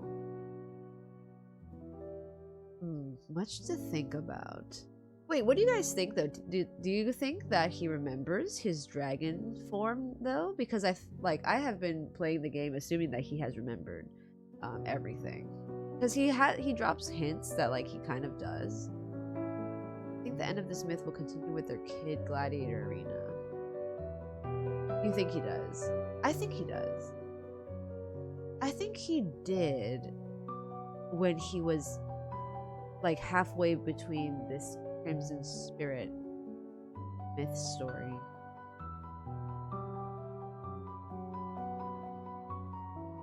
The part where they were like talking about their future together though, that fucked me up. That was not okay. It was so sad. But at least they did it, so it like doesn't feel as bad at the end.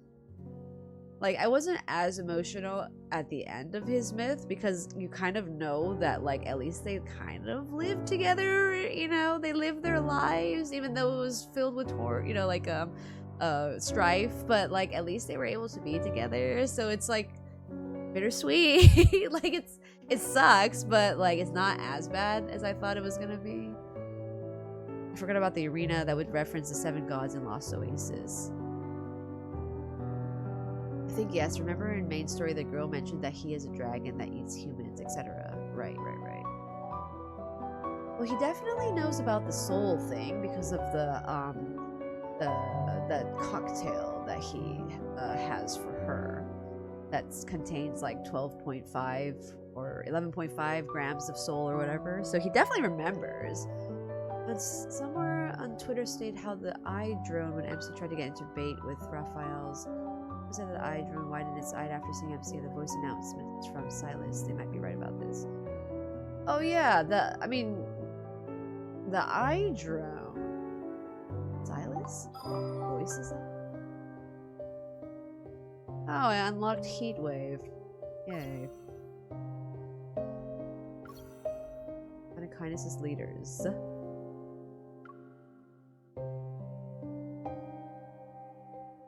Okay. I cried just now when they were reminiscing, or when they were planning their future. But it's like, towards the end, they kind of like had a happy ending in a sense, because they still kind of lived their lives. So it wasn't as sad.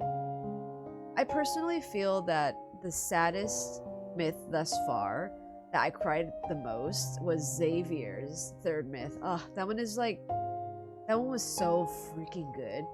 With his mom, and then It was just so sad. It was just so sad. Like everything, because like they died at the end, but then they like Xavier went back in time to like correct the timeline, and I remember like that one made me super emotional because I thought that was so beautiful. This Sylus one is not as sad as I expected because they kind of at least had a happy ending. But yeah, the part where they were like reminiscing about or like hoping what they want for their future was really sad because at that point you don't know if they're going to do it or not, right? If they're actually going to achieve it or not. But they kind of did, which is, I guess, the best ending you could hope for. Oh, you mean Sylus didn't cry. You're right. Yeah. Ro Blair. Yes, I was expecting Sylus to cry. Why didn't they let him cry? What the hell? Everyone else was crying.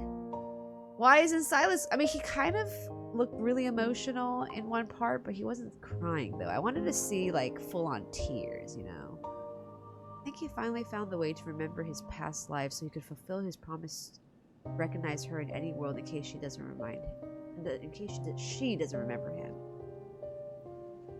Oh, I wonder how he found that then.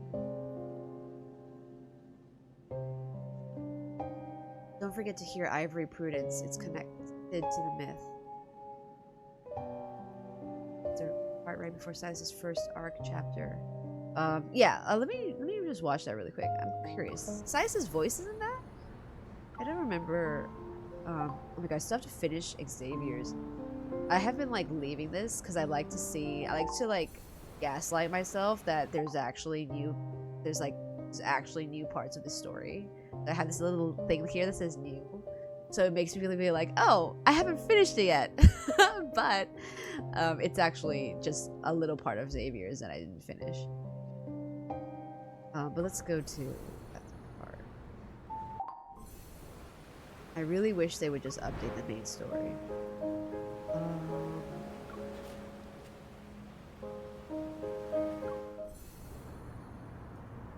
Trap, it's here. Oh no, it's into deep first, I think. Trap is... where is the trap? Maybe it is trap.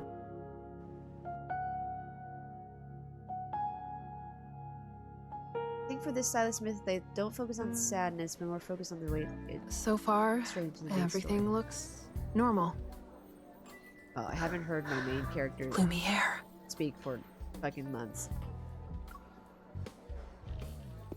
I guess it's to be expected. So many people are after him.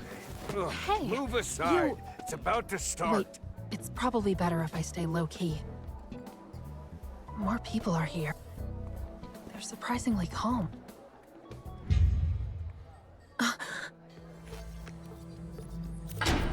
There's a price to pay when a wish is granted.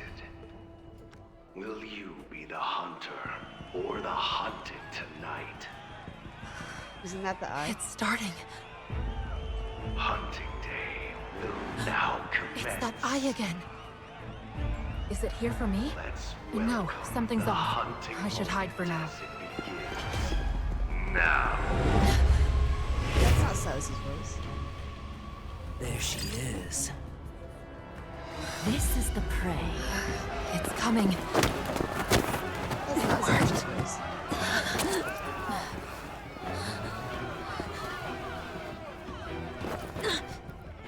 C003 neurotoxin. If you're smart, you would move.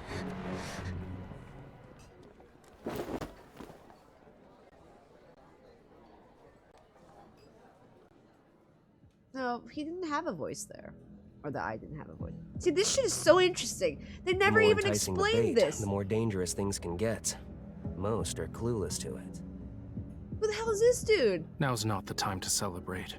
The big fish we want hasn't fallen for it yet. Did you bring the stuff I requested? This scene was like when I was like, oh my god, Raphael's You're fine with handing over a fresh catch just like that? Like, he's so mysterious. Do you really think they can handle the prey I caught? Ugh. I wish they just continued. Traceback 2 will reach the edge of the Deepspace tunnel's umbra within 1 day. This is Xavier. She Our was back too. journey through the Deepspace tunnel begins. Destination is in the Orion arm of the Milky Way. And this is the Once Nebula. home of humanity. I need to like replay the entire main story now. Activating course correction engine. The final countdown has been initiated. When Alpha PO-159's light shines through the deep space tunnel, illuminating Lincoln Tower's pinnacle. The closest we've been to it in the last 4.6 billion years. This galaxy's name is derived from the old word philo. It's the most exquisite gem in deep space. Philos. Humanity remains shackled to time. Fortunately, there are other lives in this boundless, It's starry so good. sea. The main story, man, like Tonight's weather, so clear freaking sky good. with winds around totally 7 miles forgot an about hour. this.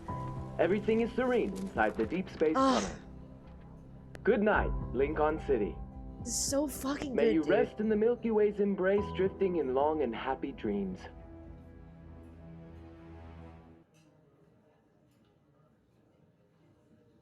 It's so frustrating. It's so frustrating that they don't update the main story. Cause like this entire year, they only updated it in May, right?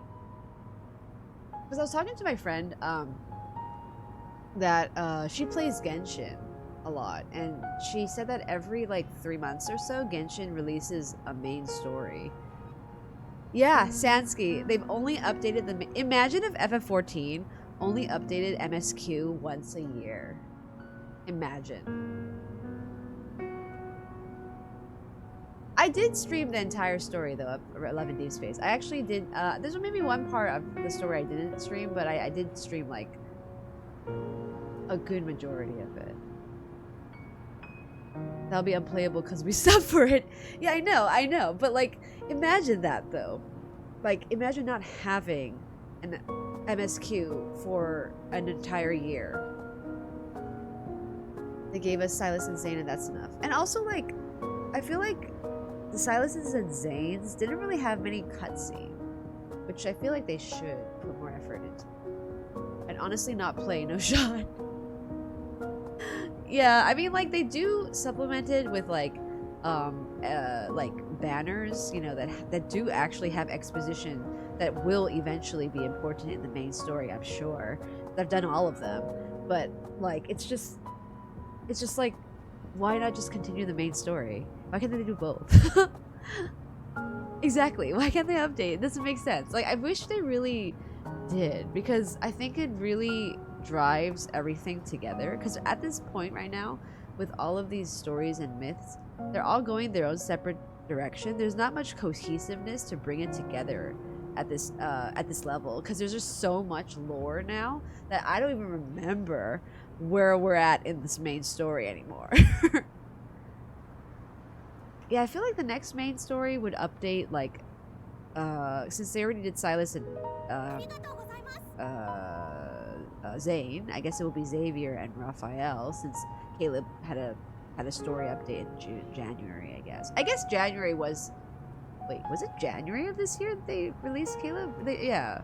Then it was maybe, like... They released Caleb at January, and they had story for him. And then no story update until May. And then since May until now, we're in December, there has been no main story update. So I guess there were 2 updates this year.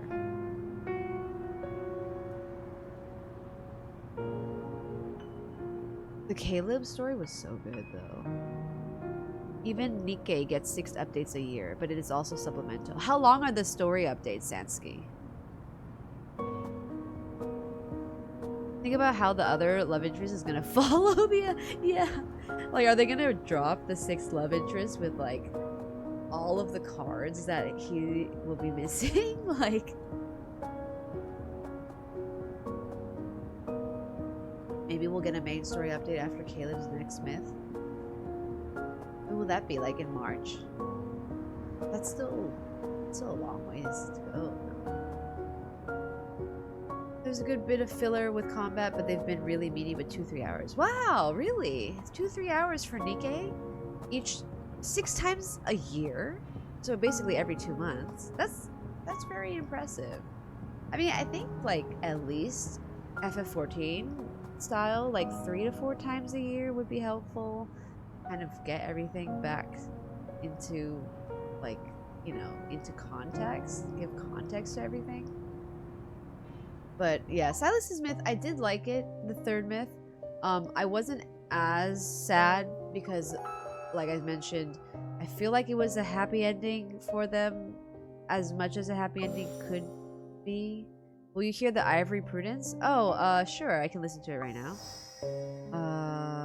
It's Secret Times, right? Did I unlock it?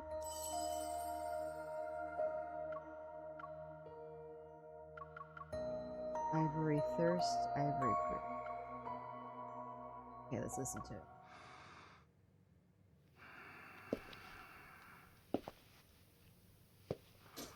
Being awake. Oh, sorry. I was like talking. Right, this one is just no text for the MC. Being awake during the darkest hours of the night, pointing my weapon at me. My lady, you're not planning to strike while the Count is asleep, are you? What's happening? My staff is in the way. Is that a euphemism for... How so? What do you intend to do with my coffin this time? You just picked those blue roses? Or did you find another bauble somewhere? This is where I sleep. It's not your treasure chest. The gemstone chain looks familiar. Did you find it in my collection? Do you like it? What's happening? You want to see me wear it? Why? You believe it suits me?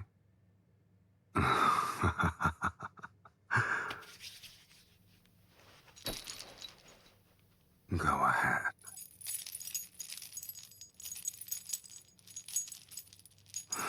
One linkage on my wrist isn't enough for you. You want to ensure I'm truly bound.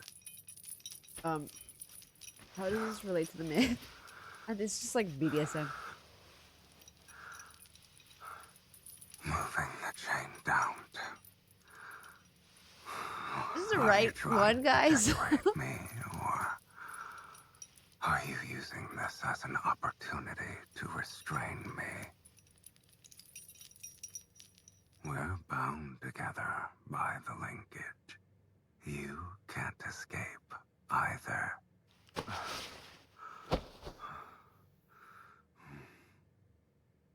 Why did I pull you down? I was afraid you'd make it so I couldn't move. I wouldn't want you to break our connection and leave.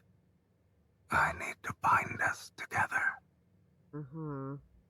You won't let me go before you enter the sacred core. You said that, not me. You're not allowed to let me go. Okay. I can't with ASMR. Before you woke me up, I had a dream. Okay, maybe this... I didn't dream for a long time prior to your summons. What was in it? In that dream, you used a blade to stab me in the chest. And then I opened my eyes and saw you pointing my staff at me. Dreamt about him. Why are you a cruel mistress in my dreams?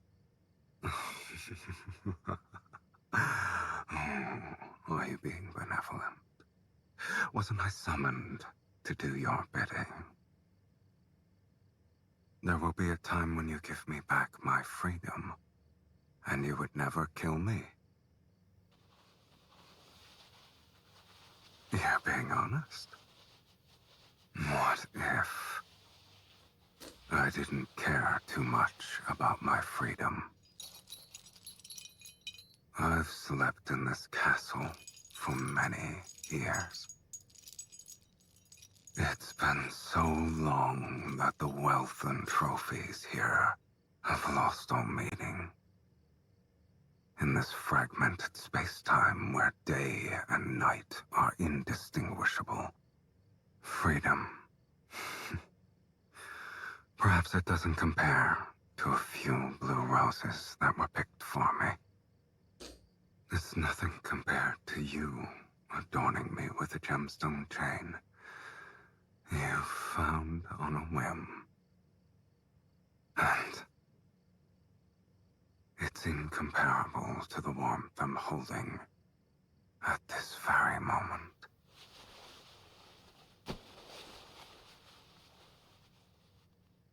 So, do you still want to give me back my freedom? If you continue to insist, it won't just be this long chain that's intertwined with you. Okay. I've always wanted to sever the connection between us. Yes. Maybe tonight is an exception. Don't move. I'm tired. If you don't want me to have that dream again, then let me embrace you tightly. He's dreaming about her stabbing him in the dragon myth. That's kind of messed up. I don't want freedom tonight. All I want is you. Right.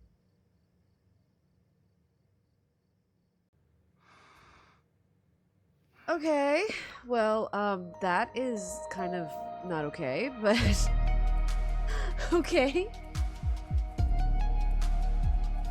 Yeah, like, a lot of these ASMR ones, I don't actually listen to them. I just let it play, because I just can't with ASMR. I let them play so I can get the diamonds. My favorite way to view ASMR is with people on the internet. I don't know, I like it. It doesn't do anything for me. I keep getting dreams about the past. Dang. Oh, man. Just kind of depressing. It was depressing, but it was not as sad as I was thinking it was. But it was still quite depressing. The saddest part for me for this part is but the saddest, yeah, like line in this myth for me was when they were planning their future. And the way that Sylus is like, I would still prioritize your happiness is just like, it's not okay. And also him talking yet again about how he was alone for such a long time, and then how he has that organ and it's just super important to him for some reason. So also not okay. I was like kind of tearing up for that part too. But I think the ending of this myth wasn't as bad, because they still kind of lived their life together. Kind of also like the Catch-22, which they lived their life together while on the run, so yeah, I don't know. It just really makes me want to have more main story at this point. She got to enjoy some time with him. Exactly, yeah, it's like, it's bittersweet. She still was able to live a life with him. But I did wish that we would have seen Sylus actually cry, though, because everyone else has cried. Why doesn't he get to cry? I'm actually, like, a bit miffed at that. Like, why does he not get to cry? I was bawling my eyes for the last 4 chapters. It was very good. The part when they were in the underworld was all very beautiful. But it didn't really have as much of an impact to me as the Beyond Cloudfall one. Because that one was like, I think the issue for me is that this one, you don't see them fall in love as much as you did for the Beyond Cloudfall one. Because you already have the pretense that they are like their souls remember each other. But in Beyond Cloudfall, she like basically taught him how to become human. And then at the end, he gives up his immortality and his powers for her. And I think that was super devastating. But this one was already like, because Cloudfall happened, the dragon myth happened, we already know that like they are in love, or they will be, so you kind of expect that. But yeah, for me, the dragon one was definitely like probably the most devastating myth. That, along with Xavier's third myth, and then Raphael's third myth, like those were just freaking masterpieces. Not like, this is not saying that this is not a masterpiece. I think this is also really good, but the emotional impact for me was not as strong as the other ones. Honestly, Night of Darkness.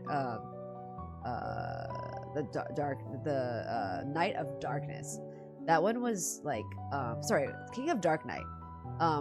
That one was just so good.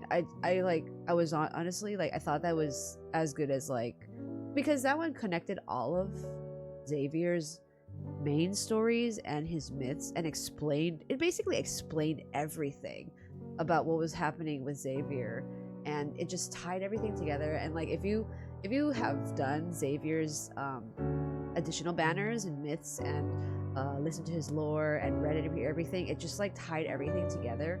And it's like, for me, it was like a moment of like playing FF14 like Shadowbringers, and it's like, oh my god, everything is connected now.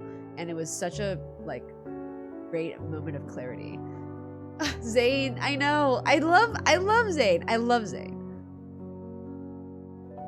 I actually haven't had time to play Zane's myth. That's one I was gonna do on stream, but I didn't have time because I was so busy in the past 2 months. But I do need to play that one.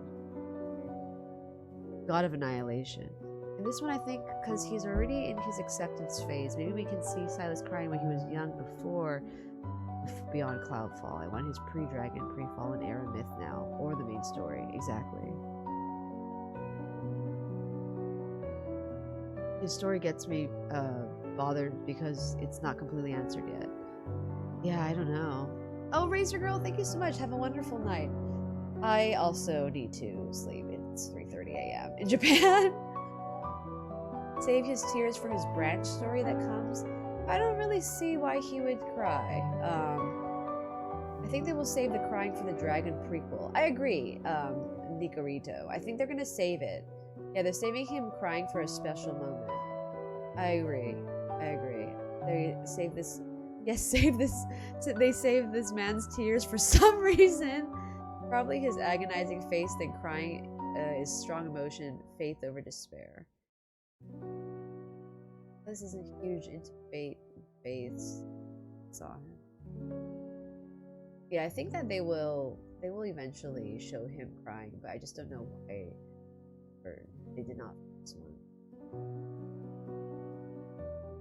Let me see my man cry. Yeah.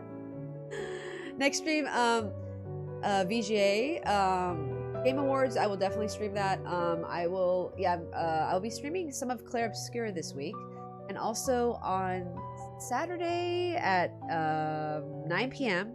Saturday, December 6th at 9 p.m.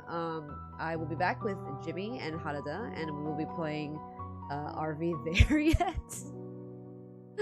I was watching the trailer for that, and I was like, Jimmy wanted to play Lethal Company, and I was like, like, I mean, yeah, we could play Lethal Company, I'll be down. And then I remembered someone in chat was like, oh, you guys should play Are we there yet? And I was like, what's that? So I looked it up and it's so funny. So I texted Jimmy and Harada. I was like, hey, do you guys want to maybe play Are We There Yet? It's kind of new. And then they're both like, oh my god, this looks hilarious. So that's why we're playing Are We There Yet on Saturday, December 6th at 9 p.m. Eastern Time. Hope you guys can join us as we have another chaotic co-op stream. And I'm just afraid that Harada is gonna ruin the RV. I can already imagine him completely destroying the RV, and it's gonna be me and Jimmy trying to do damage control, which is literally what happened during peak, and a little bit of repo. So yeah, if you guys want to join us, it will be this Saturday, 9 p.m. Eastern Time, which is Sunday at 11 a.m. Japan time for those of you in the Asia time zone. One brain cell. Literally. It'll be fun. It'll be fun. But anyway, guys, it is late. And I will be back with Player Obscure, Jimmy Harada co-op stream on Saturday, and the Game Awards next week. So I hope you have a wonderful, wonderful day or night, wherever you are. And I'll be thinking about this myth and talking about this myth a lot on Twitter for the next few days. So, yes, I hope you. I apologize in advance for the spam. All right, guys. Have a wonderful day, wonderful night. Thank you again for the follows and subs. You guys are awesome. And I'll see you in the next stream.